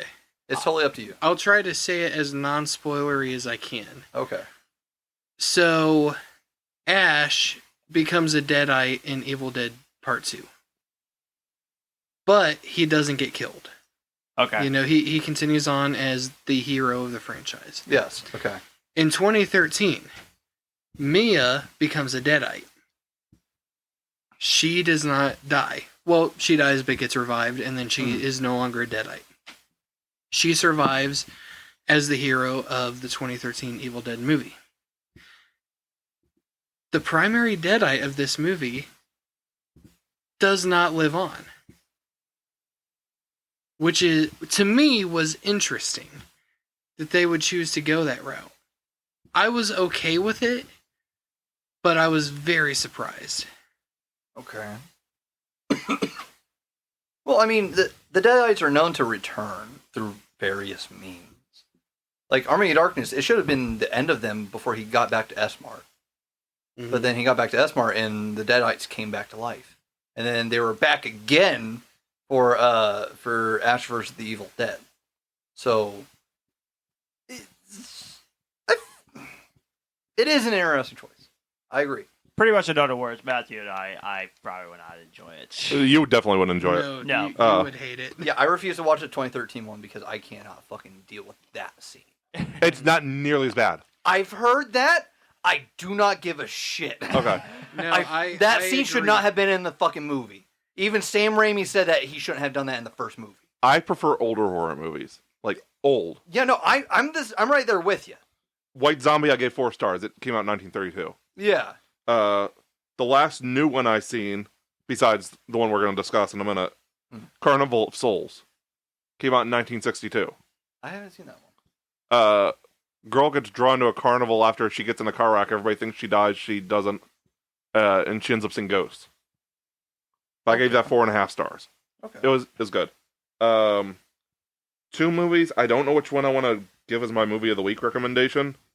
One, they're both really good. Paul's not as much of a fan as the one, but it's my recommendation. So, I guess I'll give 2 this week. Okay. Because one's an independent movie, so I kind of want to give it props. But Machine Gun Preacher is with Gerard Butler. As Gerard Butler, Michael Shannon, and Tom Cruise's wife from Mission Impossible. It's about a drug addict motorcycle rider who finds God and decides to rescue child soldiers in Africa and build orphanages. Oh, nice. True story. And the other one is Electric Jesus, which is a comedy. It's not overly preachy. Like it's not the guy who made it is not currently a Christian, but he Okay. grew up in the church, so it's not overly preachy. It's about fictional hair metal band from 1980s who want a youth group band, and they want to go on tour and make Jesus famous as a metal band. Okay. But it's at a point. 1986 is at a point where Christian metal is not accepted. Mm. Like they get laughed at. I laughed when Matthew tagged me in that picture. he Oh sent yeah, me. apparently Yeah. John was the music supervisor on Oh, that. yeah. And his I last saw name that. was Thompson. I was Yeah. thinking, I did the music. Did you watch that clip I sent No. about John supposed to do the high note? No. The guy did like a 20-second like. All right, John, do it now. Okay. Okay, That wasn't 20 seconds. No, I'm good. That was only like 4 seconds. Yeah. People are gonna run away screaming if I actually did that. Oh yeah. So, yeah, those are my It two. started out strong, but you lost us in the After the 1 second mark. Yeah. So yeah, Electric Jesus and Machine Gun Preacher are my two recommendations this week. Okay. Yeah. So I want to preface this. I watched 8 things. If I include shows, I technically watched like 10. Oh shoot, sorry. I'm about to start season 3 of the Clone Wars. Okay, right on. I don't think that you're going to be a big fan of the starting arc for season 3. I'm not sure if it's 3 or 4. Boba is not the start of 3. Okay, I don't Boba's at the end of 2. Yes. It all like runs together for me. I'm really enjoying the show so far, though. No, it's really good. It's so dark. Yes. It's because it's about the horrors of war. Oh shoot! I almost sorry. I forgot something else I was going to You're do. fine. I know not everybody's a fan of animation, so I am watching a bunch of Star Wars fan films, and I am only the top quality ones, and only certain ones. Once I'm done with all of them, I'm going to add some certain. I'm going to do my own. I'm calling it the Matthews Star Wars timeline, and it's going to Okay. include all the movies and live action shows, and certain fan films that I feel add to the story of Star Wars. Okay. So like, and obviously you're the Star Wars expert here. Yes. When Darth Vader tells Fett, and no disintegrations this time. Yes. There's a fan film called No Disintegrations where he first disintegrates someone, and then he can't get the bounty on it. Yes. So the fan film is made as a reference to that. Like this is why Vader said no disintegrations. Yeah, he had a reputation. He had a black mark on his record. Yeah. Yeah, I got you. So yeah, and there's a two-part. The same guy did 2 fan films, so I include both. The other one's called Bosk Scorekeeper, and it's about Bosk, and it's Predator inspired. Oh, dude, that's cool. But these are That's perfect. high quality, so I'm putting them in the timeline order of where they should go. Okay. I'm including them where they should go in the official timeline order. Hold on. You continue on that just for a second. I have to pull this one thing up. Yes, that's all I got. But yeah, I don't know how many fan films will be included, but they have to be high quality. Like it has to at least feel like it's in the Star Wars universe. It can't be some school project that someone did for the first time. Yeah, no, It's actually got to feel cinematic like Star Wars, even Okay. if it doesn't obviously have the budget. Right. But it's got to at least look like it belongs in the Star Wars universe. It's got to have the costumes and everything else on point. But yeah, I've got like 4 fan films on the list right now. Okay. I'm going to add to your list a little bit. Okay. But I'm not going to list the fan films themselves. I think that you should just check out their channel. It's called Cinematic Captures. Okay. They have a lot of real high quality stuff. Okay. The one that I got into that drew me to their channel, it was this Old Republic, or not Old Republic one, a Republic Commando one, and it's really good. They do a lot of really high quality. They remaster stuff. So like there's lost footage from season 8 of Clone Wars, where it was the original showdown between Cad Bane and Boba Fett, where that's how Boba Fett ended up getting a ding in his helmet was from Cad Bane shooting it. Okay. Yeah, so then like Boba Fett hated Cad Bane like the rest of his life. Yeah. They're working on remastering that right now. Okay. And like completing the test footage Yeah. and making it an actual thing. They do a lot of really great work. Obviously, it's like a drip feed. Yeah. Like it's not like they're constantly putting stuff out. Right. But like it's all really good. I recommend that you check those out too. I can confirm 5 fan films that are on the list right now. Okay. Darth Maul Apprentice, which will take place before Phantom Menace. Yeah. It involves a 6-on-1 lightsaber fight. Makes sense. And most of this is a 20-minute short film, and about 16 minutes of it is lightsaber dueling.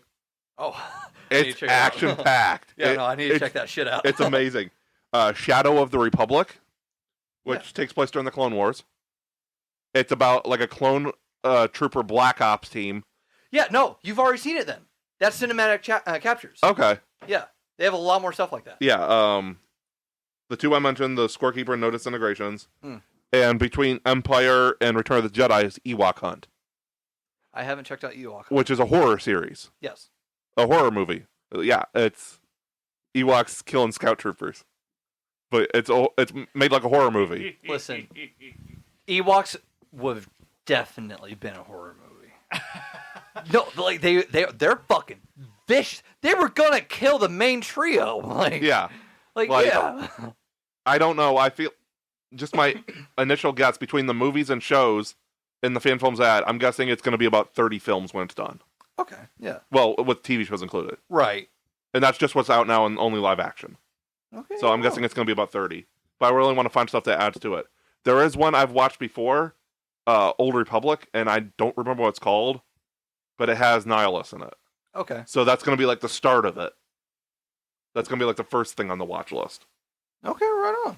But yeah, I feel like this could be a cool watch list for people to check out. It could be. I'm going to watch it all in order first myself, like watch all the movies and TV shows included to make sure they all fit like how they should. Take you a while, Matthew. Yeah, I'm watching all the fan TV film shows. It's going to take a minute. Well, they're only 8 episodes apiece or 6. Oh, are you talking about just the live action? Yeah, ones? just live actions. I thought you meant like including the animated No, shows. I just said because some people don't like animation, so this is like a live action thing. No, I'm gonna watch all the fan films, get the ones I think should be on there, and then watch the fan films with the official stuff, Okay. and see how it flows, and then remove any fan films that I don't think flow good. Okay. Yeah, no, right on. But yeah, now I'm officially done. Yeah. So yeah, no, the movies and TV shows that you got to watch. Yeah, so I got 10 listings. I'll start with the first 5. Yeah, first 5. Okay. Okay, so while I've seen James Bond movies before, especially Daniel Craig, Pierce Brosnan, I think I've seen a Timothy Dalton one, along with Octopussy. I've definitely seen Octopussy. Shut up, Matthew. You fucking shut. I think that I've seen Goldfinger before, but I think that was like the only original Sean Connery one that I've seen. Okay. I started rewatching James Bond movies, or watching for the first time James Bond movies. I'll have to tell you something that happened for my game night after we're done with the podcast. Okay. That I'm nervous now, concerning the fact that it was me saying octopus that got you to act up. So Okay, the I five got movies. you. So the 5 movies you watched were all James Bond related. So the first 5 that I watched were James Bond related. I watched. I just started going down the timeline and release. Okay. So I watched Dr. No. I watched From Russia with Love, Goldfinger, Thunderball, On Her Majesty's Royal Service. I started watching Diamonds Are Forever, but then it was at the very end of yesterday, and I get up at 4 in the morning. So like I started watching it at like 10 o'clock at night, and I just fell asleep. So I'm gonna have to rewatch that. So that doesn't count. Diamonds Are Forever is interesting. From what I saw, because I saw more than half the movie. Well, do you know what I'm talking about? Maybe. The fact that it included a gay couple back in 1970. Oh, are you talking about the assassins? Yes. Okay, yeah, I was getting that vibe from them. Yeah. Well, I They never was officially said it in the movie, but yeah. Like, okay, I was really getting that vibe from them. Okay, that's Yeah. interesting. So does those 5 movies aged well? Because I started with Roger Moore's because I They're thought good. some of the Sean Connery movies I figured for me does not age well, at least for me. They are very good. I think Dr. No aged really good. Same for From Russia with Love and Goldfinger. I really like Thunderball. Thunderball was really good. But for me, Thunderball is where they started losing some of the charm for me. That's what I heard. Goldfinger is by far the best of the Sean Connery. Yeah, no, I'll agree with that. Do you expect me to talk? No, Mr. Bond, I expect you to die. Yeah, the amount of relief on his face when they turn off that laser. I was like, yeah, no, dude, you literally fucking pulled out of it by the skin on your balls. Like, about a hot dog there. you know how like sometimes you overcook a hot dog and it starts to split? That was gonna be that was gonna be it for if it took even more than a second for Goldfinger to think about it. But yeah, but Okay. but on Her Majesty's Secret Service, that was interesting. That's the only Sean Connery movie that he was not It wasn't in. even it wasn't even Sean Connery. It was George Lazenby. Yeah. Yeah. It was okay. Out of the ones that I'd seen, that was at the bottom of the list. So Yes. far. Okay. I'm gonna end up doing. I think I already have it going. I'm gonna end up doing an overall ranking of all the Eon films. I'm not watching the non-Eon films. Yeah, we're definitely gonna do an episode on that because I'm gonna rewatch them all soon. I've got every single one on Blu-ray. Yeah, I think if I had to rank them right now, which out of the 20 movies, it's not bad for me to rank them. There's 25 total. Yeah. Yeah. So out of that, considering that I'm only ranking the first 5, it's definitely Majesty's Royal Service at the bottom. And then I think it goes Thunderball, From Russia with Love. And this might end up being controversial, but That one's up Goldfinger forever. than Dr. No. Okay. And I have reasoning why Dr. No is above it. And it's because I feel like the reason why I say Thunderball started losing the charm is because you could see the budget going up with each movie. Yeah. And I think that part of it was like, obviously Dr. No was still like a major hit. Like it was like, this was like prime Hollywood. Yeah. This is golden age. Yes. And I just, as the budget went higher, like, yeah, it was good for golden age. And you kind of start leaving the golden age going into 70s. Yeah. While that is a common thing, I feel like, oh no, Dr. No, it just had so much charm from the golden age in there. In addition to just, I feel like everybody gave a overall stellar performance. It wasn't overcomplicated. It didn't lose me at like any single point. Like Thunderball lost me a little bit. Yeah.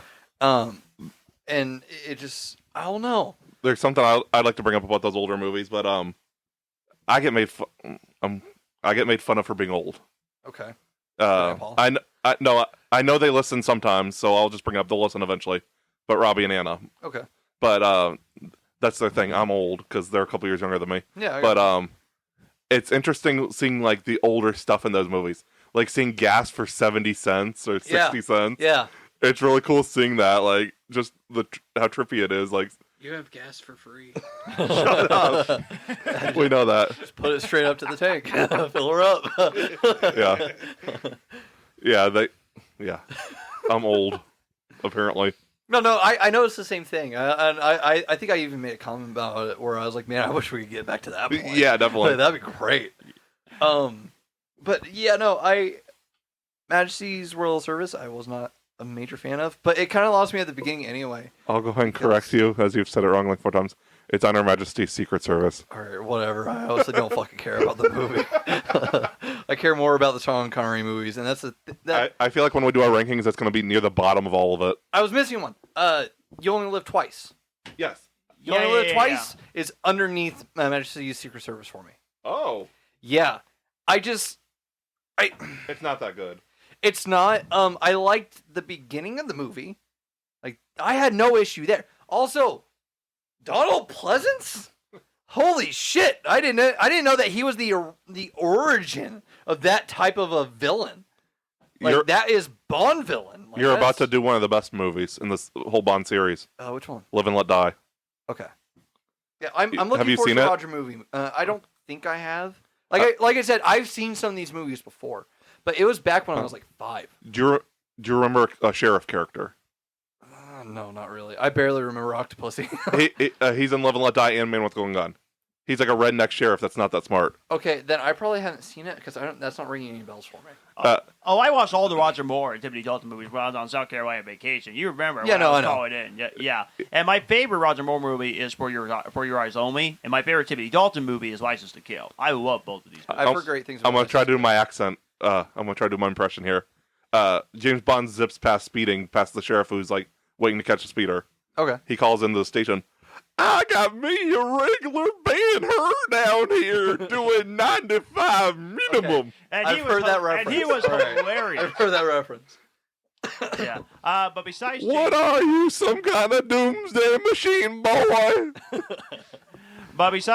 Bond, what else did you watch? I finally watched Avatar: Way of Water. Okay. Oh, you hadn't seen it? I hadn't seen it, no, because I was waiting for the physical release after I missed it in theaters. Okay, you missed it in theaters. Okay. Yeah, I missed it in theaters, and then I was waiting for Disney Plus, and then I was like, well, it shouldn't be too long before it's on physical. I was like, I can wait for physical. I need to rewatch it. I fell asleep like in the theater several times. Understandable. I had to keep myself awake during it, not because it's a bad movie. I was just exhausted. Yeah, no, I feel scare Anna all the time when we watch horror movies because she gets bad with jump scares. Yeah. She had the perfect opportunity to scare me because I fell asleep and she didn't do it. Yeah, my suggestion: don't watch it in 3D because I kind of hurt my eyes. It gave I don't me a watch headache, anything yeah. in 3D. Yeah, I just like can't. 3D, but it gave me a headache. Yeah, it my eyes overloads did me. kind of hurt when I watched The Way of Water. It was a great experience, but I'd rather watch it in 2D. Maybe that's the reason I got pretty tired. But it was a good movie though. Yeah. Okay. For Way of Water, I'll start making my movies a little faster than this. Okay. But I do have some thoughts about Way of Water. I understand how people are saying that it's not as good as the first one. I think the reason why a lot of people say that it's not as good as the first one is because the first one focuses, like, it has the main plot and it continues the plot the entire time. Yeah. But while it's continuing that plot the entire time, it's also constantly world building. Which, I mean, obviously it has to because it's the first in a franchise. Right. So it's totally understandable. However, with Way of Water, the main plot kind of takes a back seat. Like, they split the movie up into, like, two things. Yeah. Like, there's the world building with Jake Sully and his family. And then the other part of it is the main plot. Where the main plot... And, like, it kind of just... It phases a little bit where, obviously, Jake Sully and his family is like, oh, man, I have to run. Like, he's suffering from the consequences of the main plot. Like, he's suffering from it, but he's not directly involved just yet. Right. I think that's the reason why people say that it's not as good as the first one is because the two things aren't blended as well in this one. But that was on purpose. Like, they wanted to make world building more of a front seat passenger for this movie. Like, they didn't want to just go completely based off what was going on in the first one. I feel like But the to do visuals also so- weren't quite as good in this one. Yeah, so there I like don't the know. three elements of the first one. Well, it was the faster paced CGI sequences for me. Yeah. Like where Jake Sully's kid gets trapped in the coral reef. Yeah. Where he's being attacked by that, like, shark monster. Yeah. There are a lot of dick riders out there that would kill me for that. I love my favorite part is from the first one though is when the forest at night with the neon flowers and stuff. Yeah, I got you. Yeah. Yeah, that's the best sequence in those movies. Well, like, it had some really good visuals. It did. From what It's I remember. just- I need to rewatch it.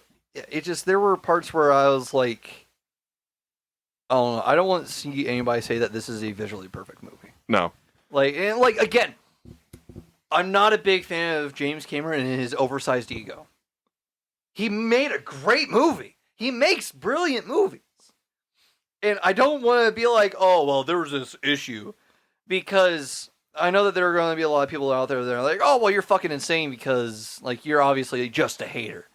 I'm not saying this because I'm a James Cameron hater. I respect everything that he did with this movie and all the time that he spent making this movie. We could always get a cage match. Cameron versus Nolan. Dude, I will side hard with Cameron. Which, thank you for bringing up Nolan, because next week, hopefully when Dylan gets to be there, we get the battle of which one's going to come out on top, either Oppenheimer or Barbie. It's not next week. No, he wants to have that before the movie comes out. Dylan, we have to. We have to fight. We have to fight it out. Do we, though? Oh, yeah. We have to. We have to do that. I'm going to predict Barbie's going to do better financially, but Oppenheimer's going to win awards. Yes. Like, it's going to do major damage at Oscar time. I think Barbie will win out. Financially. Yes. Because Oppenheimer is also rated R. John, you're only saying this because you don't want to hear about a movie about toys despite fucking loving Toy Story. Oppenheimer's rated R. That's going to be the big different, but we're going to It's not, though. It's about toys. We're saving that fight for that episode. Okay. We're saving that fight. I'm just letting calling you know. I'm going to have a how does it feel to be so wrong moment this next month. I'm just calling it out now. Oppenheimer's rated R. That's going to damage the box office a bit. Also, the memes are pro Barbie, so Yeah. like not saying there are anti Oppenheimer memes, but Right.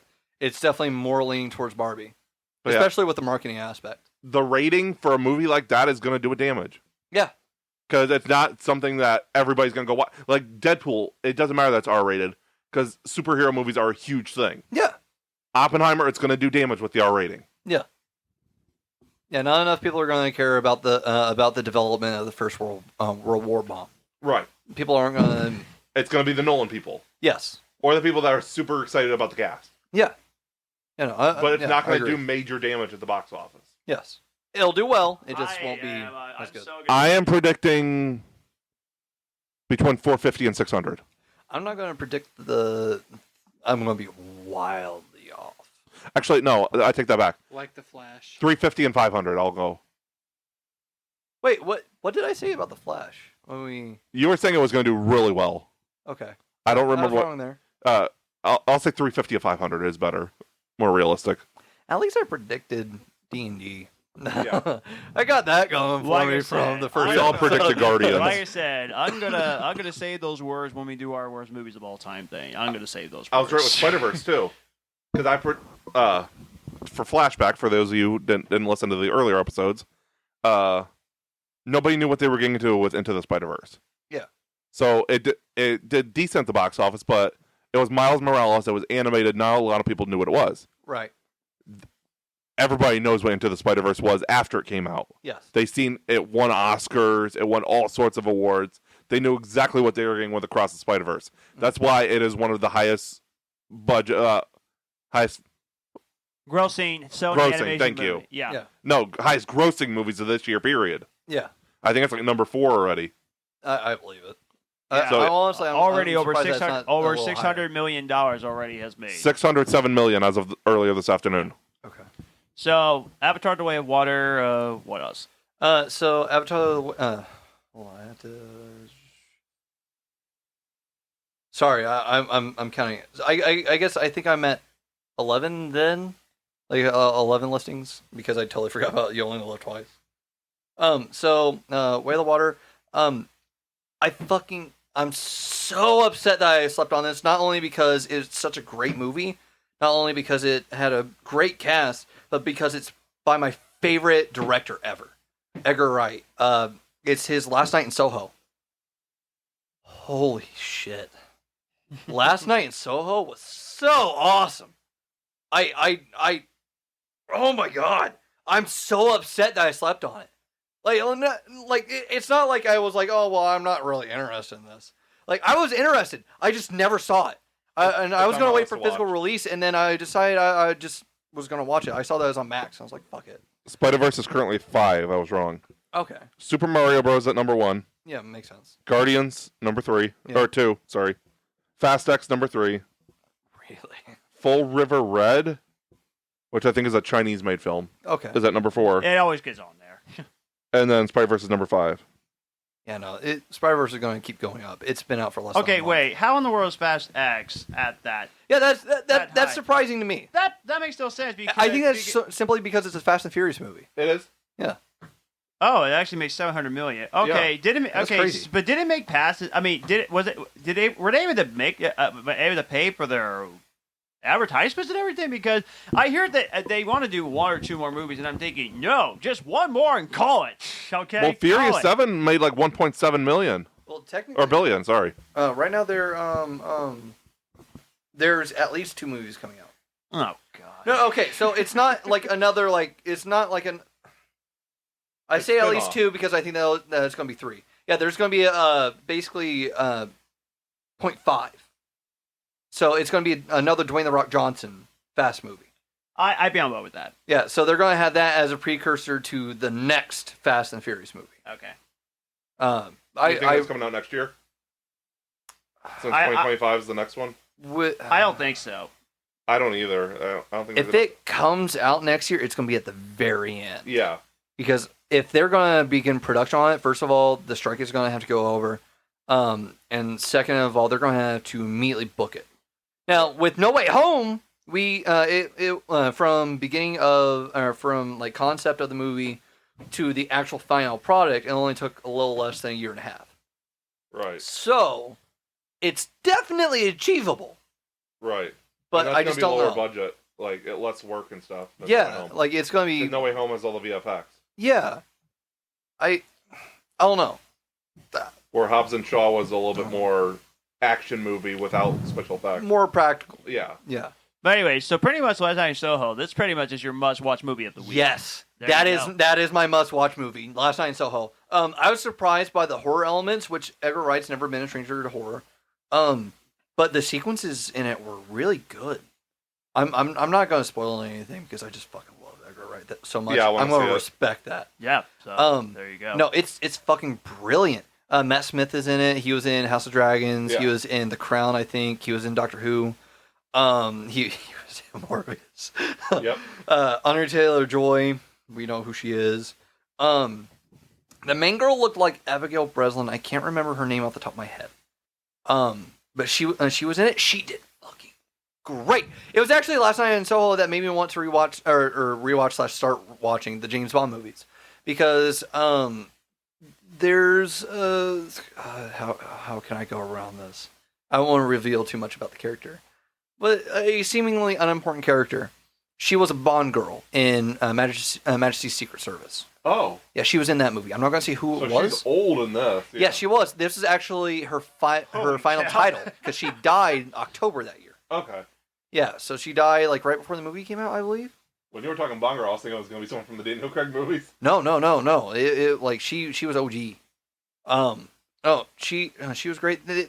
Edgar Wright had another Bond girl in it. I can't remember her name off the top of my head. Henry Cavill should be the next James Bond. That'd be fucking awesome. I'd love that. I still want him as Two-Face. I know though. he auditioned for it, and someone said he was tremendous. Yeah, it's They just, should bring him back. yeah, it's just if it hadn't been for Daniel Craig, it would have been Henry Cavill. I still want him as Two-Face though in the Batman universe. That's going to be so. That would be so Fucking sick. love that. But Last Night in Soho, yeah, that I cannot recommend that movie enough. I want to rewatch it. It's so fucking What's good. crazy is, as a horror fan, I still haven't seen it. You gotta. It's not a dedicated horror movie. Right. It just has a lot Has of the horror elements. Right. No, I think that you'll fucking love it. Like, it's really good. Yes. Come on! We're I guess we know who's stuck full hot in air. one of those. All right. You have at least two or one more movie real quick before we get to our review. Yeah. So, I don't remember if there was another movie past those. I lost count. But the two shows that I have been watching are I've been catching back up on Walking Dead, which I'm Nice. after like the time jump in season 8, I think. Like the last episode where Judith walks up and she's like 11. Yeah. That was the last episode that I My watched. balls. I didn't do that. That was the last episode that I watched. I'm really liking it. Like I've always been I've always liked Walking Dead. I just think that's really funny because I got my mom into Walking Dead, and then right after I got her into Walking Dead, I stopped watching. I stopped watching beginning of season 7, where you find Eddie from the first season. That was the last episode that I had watched for these years. So I'm really eager to catch up. I'm liking it so far. But watching that, and I've actually been I've been on a real Ghostbusters kick recently. So I've just There been you go. watching real Ghostbusters. There you go. It's all on Prime. I fucking love it. Silo season 1 just ended on Apple TV. Masterful. Tell me Masterful sci-fi. who's in that again? Rebecca Ferguson. Yes. Crap, I forget his name. Hold on, let me pull it up. Okay.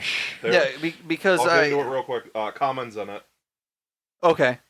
Oh, comment. Nice. Okay. Yeah, the Papa Bigfoot from from Smallfoot.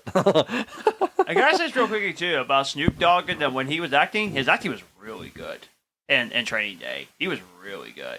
Yeah, I mean he's a pretty good actor. Rebecca Ferguson, Common, Tim Robbins, Okay. Remember that thing? Ian Glenn, Bruce Wayne from Titans, Oh, okay. I Oh, gotcha. okay. David Alalawo, this guy. Oh, okay. He I was got in you. Black Panther and Ferdinand Kingsley. I think he's been in some stuff. Yeah, no, he looks familiar. Okay. Yeah. And those like Will Patton was another one. Oh, okay. Yeah, those were the big ones. Okay, yeah, But, no, right on. Yeah. Apparently, all life is contained within a giant silo. 144 stories. It's subterranean, and if you say you want to go outside, it's basically a death sentence. You can go outside to clean the filter so you can see what's outside, but the air is supposedly toxic. And there's like a conspiracy murder theory about a sheriff who wanted to go outside, and then someone gets murdered, and it's like a whole conspiracy thriller. Man, if I had Apple TV Plus, I would be watching that sci-fi show like crazy. It's masterful. I've got one episode left because the last episode came out Friday when I was at Kings Island. I think I'm just gonna watch Severance before that one. I Let's let Adams just go. can't wait. I just can't wait for Batman Cape Crusader to comes out on Amazon Prime, so I can go over to Matthew's house and to watch it. Yeah, Silo you have to watch. Okay, I got it. It is must-watch sci-fi. I'll watch it before November. Okay. Yeah. Only But- 10 episodes, so it shouldn't take you too long. Yeah. But yeah, If Batman. you can't try to get the Expanse done, at least started before then. Okay. But I will. yeah, so but good. but yeah, Batman Cape Crusader. I can't wait to watch that. Mhm. Yeah, we cannot wait to watch that. Okay. Are we ready to jump into our review at an hour and 50 minutes? Well, review and then ranking. Yeah. We're gonna have to be Which- fast about the rankings. Yeah, which we move fast. Which I might as well do my ranking like after I give my thoughts on the movie, and then you guys can actually talk about spoilers if you actually wanted to. So okay. So as Let's you try know, to get done by 2:30 if we can. So as you know, I'm a huge Indiana Jones fan. When I actually watch these movies, I'm probably one of 4 people that actually love Game of Crystal Skull. Sue me, I don't care. They're good. It's a good movie. Yeah, despite how crazy it was. But as I predicted, very divisive upon Dyllan Destiny. Either people loved the ending, the way it ended the movie, or people were just thinking another one of those movies. Wait. Spoilers. Yeah, spoilers, of course. Yeah, Spoilers. we better just whip that out. Which Yeah. I thought I said spoilers. I guess I was. There wrong. we go. Yeah, I guess I was wrong there. But as You much can't do an Indiana Jones review without a whip joke. but anyway, as much as I did enjoy Kingdom of the Crystal Skull, Dylan's over there going really. As much as I enjoyed Kingdom of the Crystal Skull, it's a very silly movie. It's Yes, very it very is. silly. What's Indiana Jones' favorite song from the 80s? Whip You it. must whip it. I'll count that one. I'll throw you a bone. Okay. Yeah. But Let's work out to do for next week to get into 120. but yeah, 112? but yeah, as much as I really enjoyed Game of the Crystal Skull, I mean the plot was absolutely ridiculous. It was pretty crazy. I'm happy to say Dial Destiny is definitely by a country mile way better than Game of the Crystal Skull. Yeah. And I thought the conclusion of Harrison Ford's character, I thought the whole movie, I thought it was fantastic. The first 15 minutes of the movie when they were on top of the train was brilliant. And I actually thought they did a great job with the de-aging of Harrison Ford. I thought they did a really good job with that. It wasn't all. It wasn't all just de-aging though. The stuntman driving the motorcycle down to the train was wearing a de-aged Harrison Ford mask. Okay. Oh, okay. Yeah, so there was practicality to it. Yeah. Yeah. Well, I thought they did a really great job with that. the de-aging better have been good. It's like it's like the 10th most expensive movie ever made. Wow.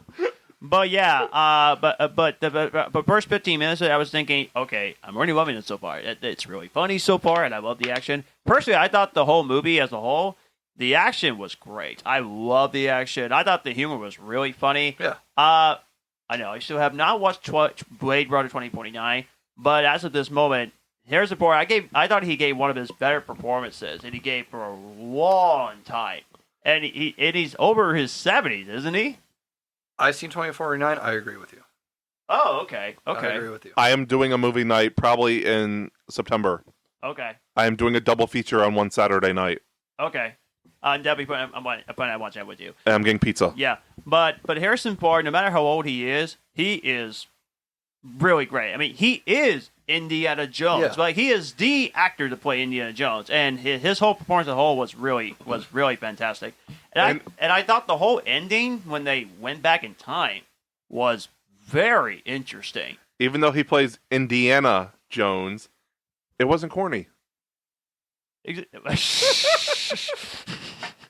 There's an Indiana Jones reference. Oh yes.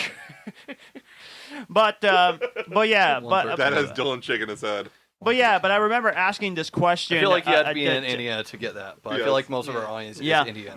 Or the Midwest, but I at remember least. I after the movie I asked Matthew a question. So the Dial of Destiny, it was pretty much was a device to go back in time, wasn't it? And he said, I guess because Oh, that's what you said? I didn't even hear you. Okay. Yeah. Yeah, so it basically was, yeah. yeah, that's very interesting, and I kind of was a fan of that. I thought it was really really interesting. They went back in time, and apparently the cloud was a time machine, which I thought that was interesting. No, it wasn't the cloud that was a time machine.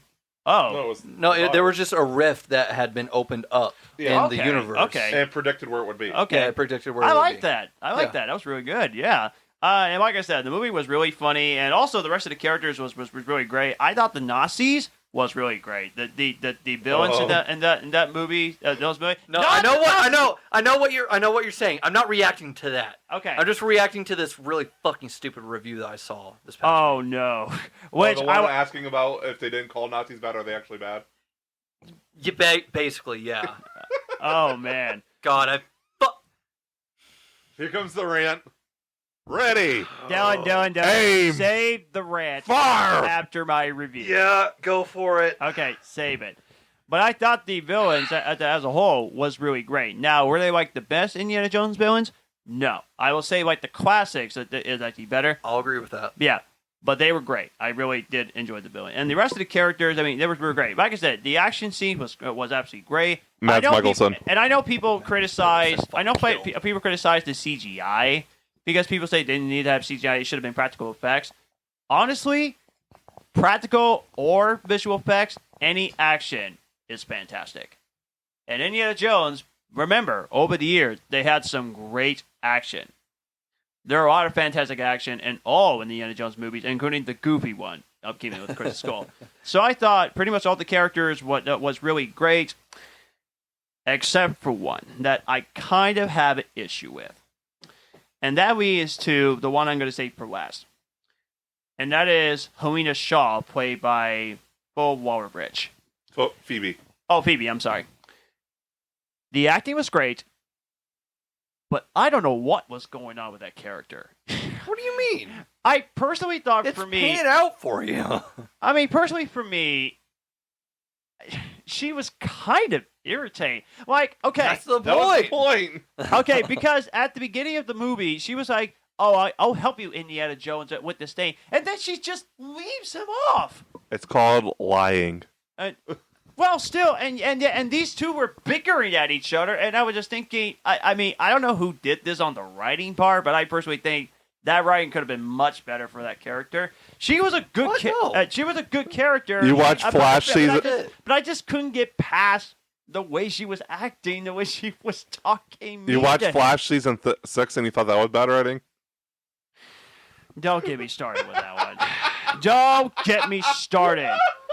And your number was wrong. It was season 7 when she was mean, not season 6. It was The writing was horrendous after season 4. I know. I'll I know. But I mean, I'm not saying to her that the character was bad, but I just didn't like the way she was written when she was so mean to Indiana Jones. I know she was supposed to be the goddaughter. I understand that, but I don't know. I gotta get used to it. I need to. I'm definitely planning on rewatching it, and maybe I'll get used to her. But that's my only nitpicky I have with this character. But overall, I love the ending too. When he got to get back to his first woman that he met in Marion. Raiders of the Lost Ark, that was awesome. I love the reunion. I would have liked to see that little kid from Temple of Doom. That would have been really great if he was. Oh in yeah, this. short round. Yeah. People were wondering if it's going to end up being short round that continues the universe. Well, I just read that. I think it'd be great. I just read that it actually is the last Indiana Jones movie. It's going to be the last Indiana Jones movie. Okay. But they can continue the universe afterwards. Okay. I feel like it's going to be Phoebe's movie. I definitely think that. I'd be on board with that. It's going to be one of the two. Yeah. But overall, if I would give my rankings of like Indiana Jones movie as a whole, first of all, it's definitely is a movie that I'll definitely watch again. It's awesome. But I would put it as my 4th favorite. Kingdom of the Crystal Skull would easily be last. This would be my 4th favorite. I will put Temple of Doom. Why aren't you waiting until we all do rankings? Well, Are we just mixing them now? no, we're not. No, we're not. I'm Yeah, just but you're ranking them right now. Okay. I'm sorry. Okay, we'll give our It's quick more fun ranking. if we do it together. That way we can razz each Okay, other. I'm sorry, Dylan. My bad. I'm sorry. It's just that I'm a big Indiana Jones fan, and I know, I am too. but overall, it definitely reached up into what I think closed out the Indiana Jones movie real well. Now, do I think it's one of the best movies of the year? Not really, but it's still a really great movie. So I did love it for what it was, and I personally think the Harrison Ford's character was really great. How he was able to send off. So, movie, well done, love it. Right on. You haven't seen it, have I you? have not seen it. I didn't think so. Matthew, Okay. do you want to go first? Sure. Okay. I thought it was decent. It was one of the better ones. Well, That'd be better than Kingdom of the Crystal Skull. it's mid. Mid's exactly what I'm gonna call it Okay. Yeah. because that's where it is on my rankings. That's all I'm gonna say. Yeah, I got you. I thought it was really good. It felt a little bit over exaggerated. Like the other ones had some sort of realism, like even though it's fantasy adventure. I But feel like like with the this- time travel, it really amped it up. Yeah. Okay. I that's what I was gonna say. I feel like it was really realistic up until the very end. Yeah, the time travel kind of made it. It just felt out of place for the series, but it was good otherwise. I'm surprised the death at the end was so brutal still, because the other ones had Yeah. brutal kills at the end, Oh man, yeah. and his face was messed up. I really Yeah. saw Yeah. blood red. I was thinking, whoa. That wasn't blood. That was like shredded skin and blood. Yeah. No, he was destroyed. That was messed up. I am surprised Disney went for that. That was close. Disney and Paramount. Well, that's what it was. The Paramount side probably. Well, this wasn't going to end up being part of my review, so I'm going to bring it up now. Yeah. The very beginning when he gets like right off the train, Yeah. That was, everybody in my theater went, "Oh!" you mean like him? Yeah. He's like, ooh. Yeah, no, every single person reacted to that one. I was the like, one yeah, that made me we all laugh is when felt Indiana it. Jones told his partner, "Shoot him," and then he shoot, and he said, "Not me." And I thought that was funny. For a while there, I thought I was watching Fast and Furious Egyptian Drift. That's what it's true. Matthew and I thought it kind of did look like Indiana Jones and Egyptian Drift when they were in the middle of a car chase, which was more like And the little scooter things with the 3 wheels. Yeah, it was Fast and Furious Egyptian Drift. just a little bit, except it more. No, he's going for another point in the bank. I'm trying. I can't tell whether I want to give it to him or not. They Yeah, really. he's shooting blanks at this point. But I'm not giving that to you. yeah, I'll have to try to think I of something. would because That was just too much of a stretch. I was yeah. trying. Yeah. yeah. I did I- actually say that in the theater, though. And I personally think, for me, this is going to get overlooked. But one of the most underrated shots is the underwater scene. It That looked was- good, yes. That was a great Yes. shot. And James Mangold's direction, by the way, fantastic. Great director as a whole. I mean, he directed. Logan. Logan, Ford vs. Ferrari, Walk the Line. I mean, he's a fantastic director. Now he's doing freaking Swamp Thing for DC, Yeah, a horror movie. yeah. I mean, James Mangold. I mean, that'd be the best in the business for sure. Swamp Thing is my most anticipated DC movie coming up after the Batman 2. So is Paul, since he's into horror. I'm down with that. I agree. Yeah. I agree. Swamp Thing's gonna be brutal. But I can't wait for it. yeah. I'm trying to think. I didn't really have much thoughts. Like, I watched the movie, I caught everything, Mm. but I've been kind of preoccupied all day with something.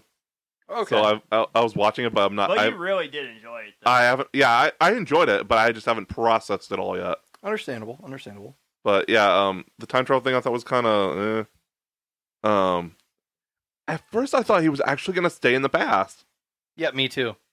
Yeah. and it's like this can't be how it ends. No. No, I saw it. I was wondering. I Like, the called it, entire though. time. Ask John. I called it like 2 minutes as soon as they got back there. I was like, he's gonna try to stay. Yeah.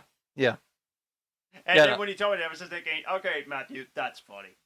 And then he's like, Yeah, I was thinking, what you just predict that? Yeah. No. the movie called was it very too. predictable. Yes, I agree. When as soon as they, I guess this blends into my review.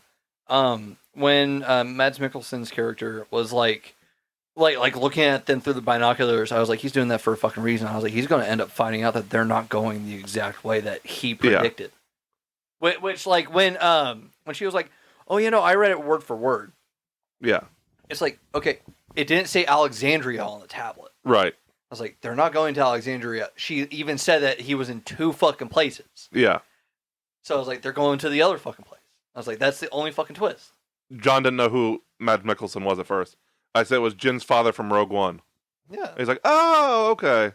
Jin's father, he played Hannibal Lecter in the TV show. Yeah. I think he was in he was in Crimes of Grindelwald. there's a movie called House. I think he was the villain in it. I haven't seen House. It's a Christian-made horror movie. Yeah, I've heard about it. I think you've mentioned it. Wow. Okay, that's weird. Yeah, Frank Peretti and Ted Decker And wrote I it. thought a Christian horror band was weird enough. Grave by Robber. Grave Robber, yeah. Grave Robber, yeah. I still need to get that picture saved for the meme. Yeah, I know. I've been very curious how my reaction was. but I'll show it to you before you leave, Dylan. I'll show you the clip. Okay, Yeah. I appreciate it. But yeah, but did it live up the expectations to you? Like, did you think it was a great conclusion to Indiana Jones's character, or you think it could have done a little better, at least for you? I definitely think that lived up to it. Yeah. I mean, it's not like he took a backseat the entire movie. Which why would Harrison Ford do that? Like, this is Chris Pratt was almost going to be cast as Indiana Jones. Yeah, and then Harrison Ford said like hell. Yeah. No, like okay, so there are people who have there are actors who have characters as their babies. Oh yeah. And don't think that I'm fucking jaded by being a massive Star Wars fan. Indiana Jones is Harrison Ford's baby. Oh, he yeah. does not give 2 fucks about Han Solo. That's true. Anytime that That's man what I has to heard. talk about Star Wars, That's what I it's heard. obvious he fucking hates it. Michael Keaton with Batman. Michael Keaton with Batman. I would go a step further. Beetlejuice. No, give Michael Keaton the opportunity to talk about Beetlejuice 2 prior to it having been greenlit previously, which I guess he'd probably still say something about it now. But prior to this, give that man even just a fucking inch about Beetlejuice 2, and he would have fucking taken the entire Yeah, exactly. distance. Like he would have Both fucking of those taken movies. off. Both of them, yes. Just real quick, going back to the Yeah. Flash movie real quick. When they introduced him, just the amount of confidence showing off his face. Yes. Even in the Yeah. costume, you could see it. Yeah, I'm Batman. Well, like the trivia that during Homecoming, anytime that he was filming a scene as Vulture underneath the mask, he was going, "I'm Batman. I'm Batman. Yeah. I'm Batman." Yeah. Like, yeah, no, like it's the same fucking case. Indiana Jones was Harrison Ford's baby. Yes. He was not gonna let Indiana Jones be played by somebody fucking else. Right. Yeah. Like, yeah, the show happened back in the '90s, but as long as it's gonna be on fucking screen, it's gonna be Harrison Ford. Yeah.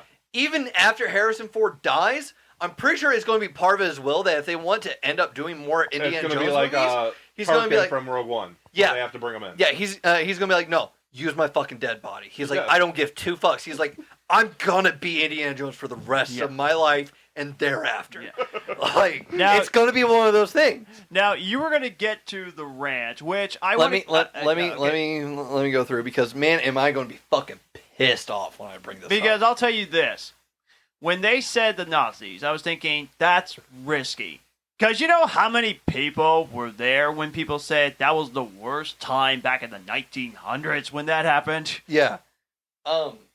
I've since growing into an adult and being more part of the internet culture, and again, I will go on my rant after I give the rest of my review. Okay. I don't want to be super pissed off. And I want to have the energy to my review. No, I've been very outspoken about Nazis.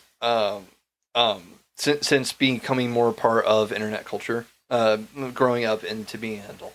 Like it's not just like Nazis bad kind of thing. Like I give my serious takes on it. Oh, cool. I'm hardly ever not serious about Nazis. So this will be a full fucking rant. But no, for my review, everything that I said before, Mads Mikkelsen pulled it off for what his role was in this He did, movie. absolutely. This movie was, I will agree, I do think that it was mid in comparison to everything else. Yeah. Definitely better than Kingdom of the Crystal Skull. You guys are going to find out what my ranking is later when we do that. John! Okay, I'm sorry. We should definitely do our You're good. rankings before the rant. Please. Okay. Please. Okay. I mean, I'm going to be so pissed off. Try to keep under 15 minutes. I'll definitely try. I was kind of upset when I found out that Mutt was killed off screen. I was also upset about what the I wasn't super upset about him being killed off. Like, that's okay. Honestly, I was just more pissed off about what went on to lead up to that. Like, him enlisting in the military to spite his father. That is not at all what you see coming out of Kingdom of the Crystal Skull. Right. You do not see him being super fucking pissed off at Indy to the point where he's going to go off and get himself killed on fucking war. Right. No. Mutt Williams wanted to fucking take over for Indiana. Yes. Yeah. Let's just be fucking frank there. That was super out of character. It's one of my few complaints about this movie. Like, I don't have a lot of strong opinions about the movie. I don't have a lot of strong negative opinions about it. It's very mid. It's mid. No, that's one of the few strong negative opinions I have about this movie, is the fact that was out of character for Mutt Williams. I get it. Like, you probably didn't want him to show up in this movie because of everything that had been happening with Shia LaBeouf. I get it. But he should not have been killed off that way. That was extremely out of character after what we last saw. And I'm really fucking upset. There was potential for them to have done time media, branching between Kingdom of the Crystal Skull and this. And I feel like one of those things that they could have done was exploring Mutt Williams trying to take after his father. Like, he realizes that his father was super fucking cool. And we see him go to pick up the hat, and then he didn't fucking do it. Mm-hmm. So that pissed me off. Yeah. I do like that they kept up the tradition of Indiana picking up his hat. That was honestly, that's why I think that it was super good for him there at the end. Like, I think that was a perfect send off. Yes. It was. Indiana Jones deserves his happy ending. Yes. He doesn't deserve an ending at the end of a dangerous stunt. He doesn't deserve his ending at the end of a Nazi gun or anything like that. Oh no. No, which for a minute there it was looking that way. Tom Cruise in Mission Impossible should be with his wife at the end of Dead Reckoning Part 2. Yes, agreed. I hope so. He should finally get to settle down with her. Agreed. Yeah, no, 100%. He's either going to die or that's how they're going to end it. Because if they leave it open-ended... Ethan Hunt better not die. That would not be good. But anyway. If they leave that movie open-ended, like, yeah, no. They would be doing a disservice to these being the final movies. Ruh-roh. Don't roast me. We're in trouble. Where are you going, Paul? You don't want to know. Oh, God. I'm so glad I'm the farthest away. I wouldn't go in the second half of Matthew's trailer for the next 2 hours. Make sure to close the door when you get out of there. Try to contain it. That way it's a surprise for Matthew later. No, grab the wax warmer off the... I'm so glad the listeners are... Grab the wax warmer off the dryer and plug it in.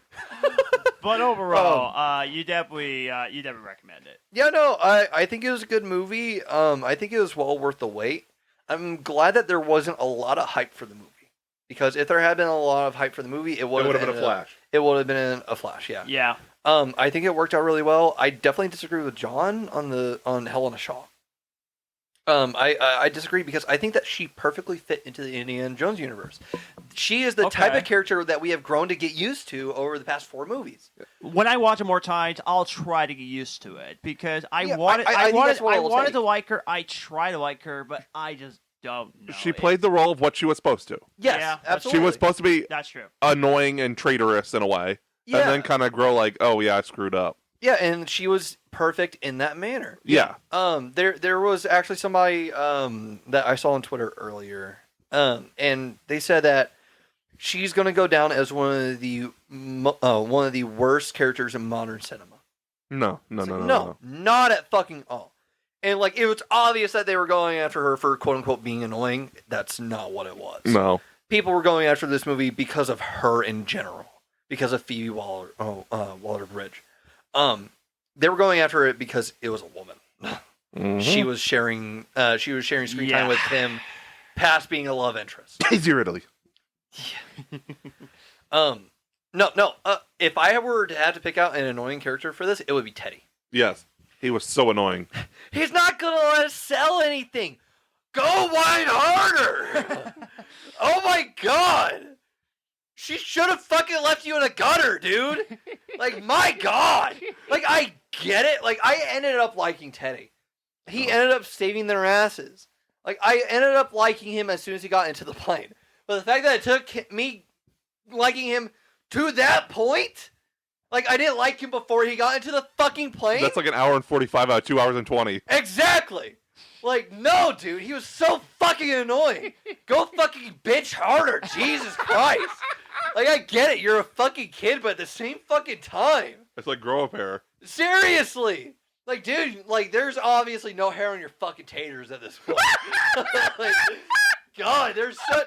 You're getting fucking shot at and shit. Like, you're getting chased down by fucking Nazis, and the thing that you're concerned about is the fact that he's not gonna let you sell shit? My God! There's so many other problems. It's not the to rant, find. by the way. It's not! I wasn't expecting it to be like this.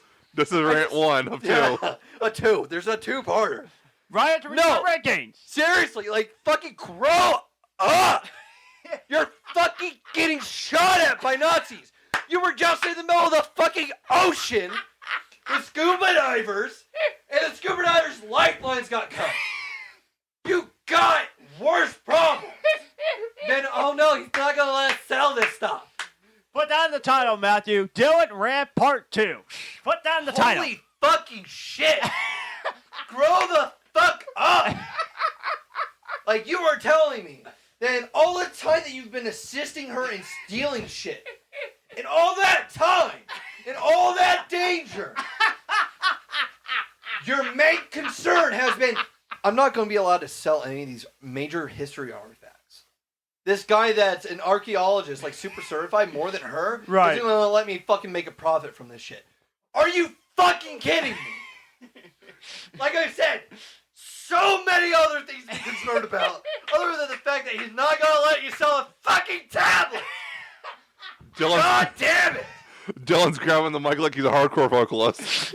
Dude, I grabbed this. I grabbed this when John brought up the fact that I was going to rant, because I know that when I get to the fucking Nazi rant, I'm going to stand up.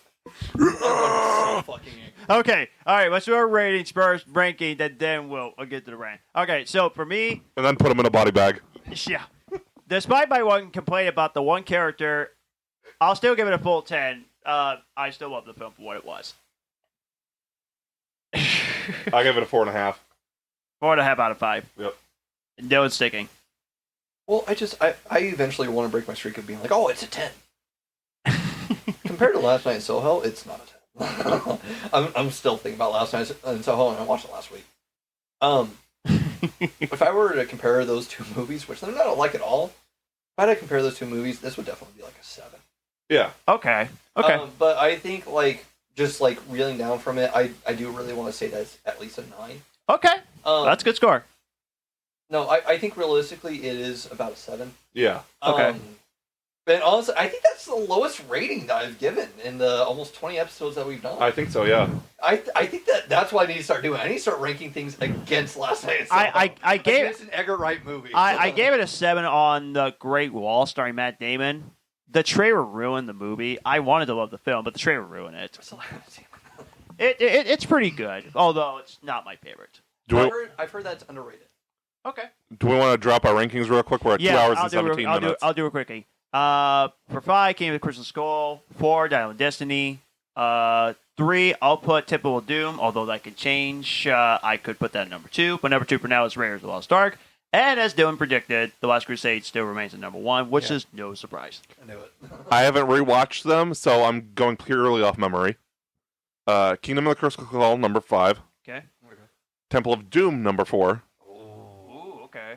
Dial of Destiny, number 3. Okay. Raiders, Last Crusade. There you go. Obviously, the ones with the religious themes are going to be number 1 and 2. There you go. Exactly. Okay, so I'll go through. Number 5 is Dial of Destiny. Number 4 is. No. What the Kingdom of the Crystal Skull. Sorry. Just Kingdom of the Crystal complete Skull brain 5. That's what you meant to say.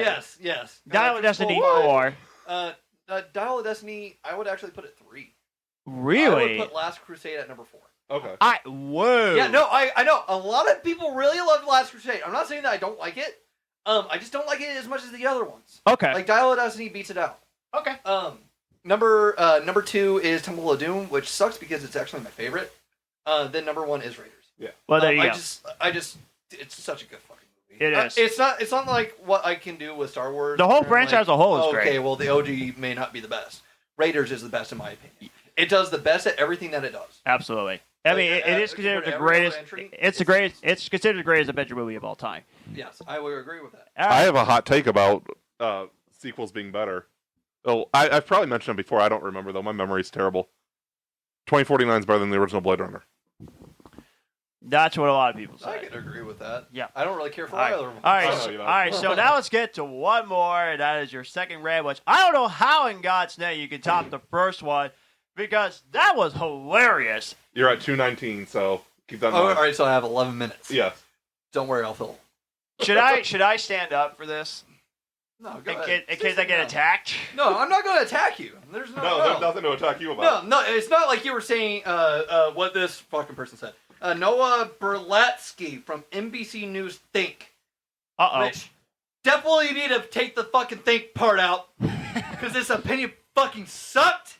And you're such a fucking idiot. This is the call out. Seriously. Oh, okay, I'm going to read this fucking review. And keep in mind, I did say the movie criticism is dead, and this could be an example. So here we go. What does it say, Dylan? Take it away. So Noah Berlatsky on June 25th, 2023 said, unfortunately, the latest Indiana Jones installment continues a Hollywood tradition of punching Nazis without doing much to explain why Nazis are bad or how you recognize them. I'm standing up. Oh no. I'm standing up. No, this fucking pisses me off.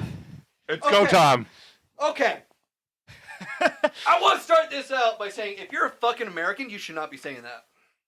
I may not be a super, 100%, my blood is red, white, and blue American. I may not be. I got my criticisms. There is nothing more un-American in this fucking country than saying Hollywood tradition of punching Nazis without doing much to explain why Nazis are bad. Do you really, if you live here in America, do you really need somebody to explain to you why Nazis are bad? If you have to, one, you've never heard of the Holocaust, let alone World War II. Two, you've never heard of Adolf Hitler. Exactly. Open a freaking history book. Seriously, was this the first time you ever heard of anything called a Nazi? You have to be a fucking moron. Now, there is shit that I am uneducated about in history, especially American history. There's a lot of shit that I am uneducated about, and I'll own up to it. But if at any point you look at a Nazi and you're like, oh man, I wish I knew why they were bad. It's right You're there. a fucking idiot. It's right there. You're a fucking idiot, and honestly, I'm not going to say that. That's... there's a lot of things I want to say that I won't because it's the podcast. Yes. I would say this shit on Twitter, but I won't say it here. I will go for the PG-13, though. Uh-oh. Like I said, you're a fucking idiot. Yes. No, you're a fucking moron. Like, I cannot fucking stand that. I can't. Okay, I'm going to go to the Gina Carano situation for Mandalorian. I don't think that we've talked about it on the podcast yet. We might have skipped past it. I'm not entirely sure. Gina Carano was on Mandalorian. She was set up with Star Wars. She was going to get her own fucking show. But what she ended up doing, and I'm not going to touch on the fucking politics involved in the fucking Oh, wait a post. minute. I think I know what you're talking about. I think I heard about this. Yeah, so let me clarify. She wasn't fired.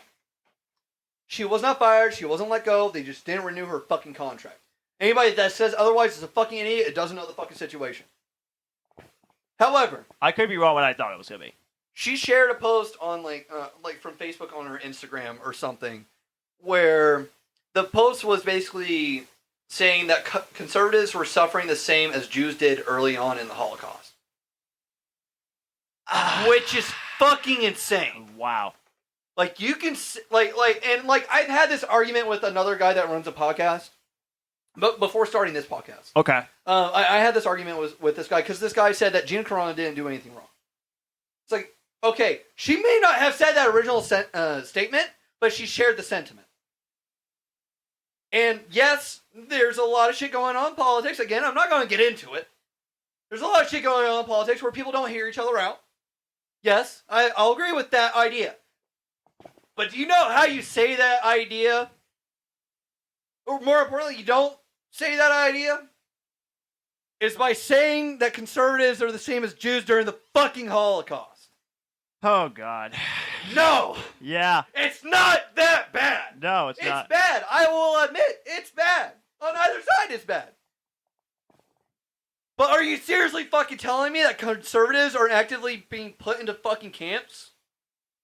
The way that Jews were by Nazis? No! Want to know why? Because Nazis are the worst fucking people on planet Earth! Straight fucking up! Yeah, it is. Yeah. Like, I say this any fucking time that I talk about differing opinions. It's fine to have a differing opinion. There are people that have I'll say, traditional lifestyle. There are people that have that. And it's everybody's God-given right, especially as Americans, to have Amen. It's everybody's right to it. And this is the only time that I'll actually get fucking political in this podcast, because I want to avoid doing it. But I feel like it's not political to say that Nazis shouldn't fucking exist here. And there shouldn't be people that are like, how am I supposed to know that Nazi's bad? Are you fucking kidding me? Yeah. Like I said, you have to be brain dead. You have to be. Like, are you fucking kidding me? Yeah.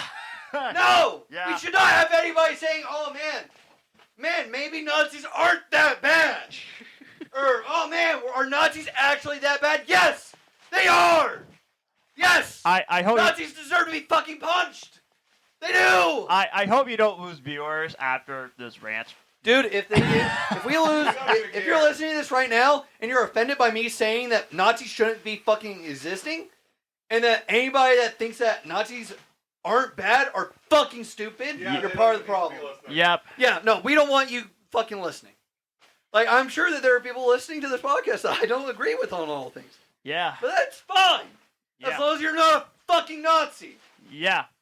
My God! But No! Like, Nazis shouldn't fucking exist in modern day! yeah. Especially not here in America! If you're an American, you know why Nazis are bad. If you agree with them, you're a fucking Nazi. I'm just gonna say that! Yeah. If you don't have a fucking issue with Nazis, which this was something that came up like a couple weeks ago, because I saw somebody that was like, Nazis should be heard out to be understood. No, they shouldn't. No, they shouldn't. How hard is it to understand a Nazi? Holy shit! Yeah. I get it. It's been fucking 80 years since World War II. I get it. But it's not like it was something that was swept under the fucking rug. Yeah. It's not. Yeah. No. Nazis should not be heard out, number one. Number two, when Nazis are depicted in media, other than fucking Jojo Rabbit, because Jojo Rabbit was pretty good about depicting the fucked upness of it, Yeah. and the entire propaganda by the Nazi army. Yeah. They did a really good job at doing that while keeping it like pro-Nazi, quote Exactly. unquote. No. At any point other than Jojo Rabbit, if a Nazi is depicted in modern cinema, they should either be getting killed or punched. One of the two. Some sort of violence toward them. Yep. They should not. They don't have to teach the fucking ins and outs of why a Nazi is bad. Yeah. You should already fucking know that. Exactly. Nazis are like the one part of history that's not getting like rewritten. Like Yeah. that shit's constantly happening. That's like making fun of disability. Yeah, seriously. It's just, man. You're like Nazis. Nazis don't deserve an ounce of love, and when I say ounce of love, right. I include them being like, oh, well, this is why a Nazi is bad. No, you fucking know! Yeah, it is. Like, unless you're literally a fucking baby, you know why Nazis are bad. Yep, exactly. You get taught why Nazis are bad in fucking elementary school. Yep. No! If you fucking think that they shouldn't explain why Nazis bad, you're a fucking idiot. Yep. Like, no! There is no tolerating Nazis!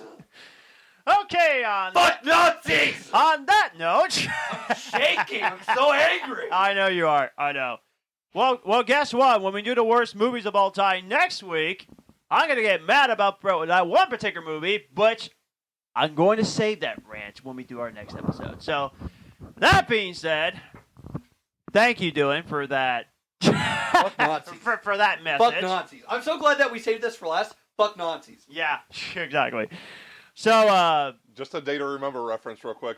Disrespect your surroundings. Yep.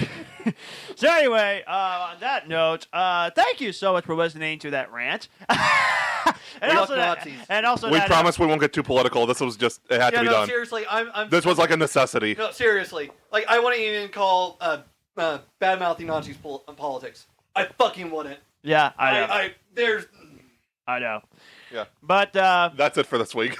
yeah, exactly. Yeah. Yes, thank you for listening, guys. Please remember to listen to us on Amazon, iTunes, Spotify, and also remember to check us out on Facebook, Twitter, Instagram. Next week it's going to be we're going to talk about what we think are one of the worst movies of all time, and then as of the moment, Dave and I we're going to get into a fight between about Barbie and Oppenheimer. Which one's going? Which one's going to be more successful? So. God bless. Have a great 4th of July. Hope you have a great 4th of July.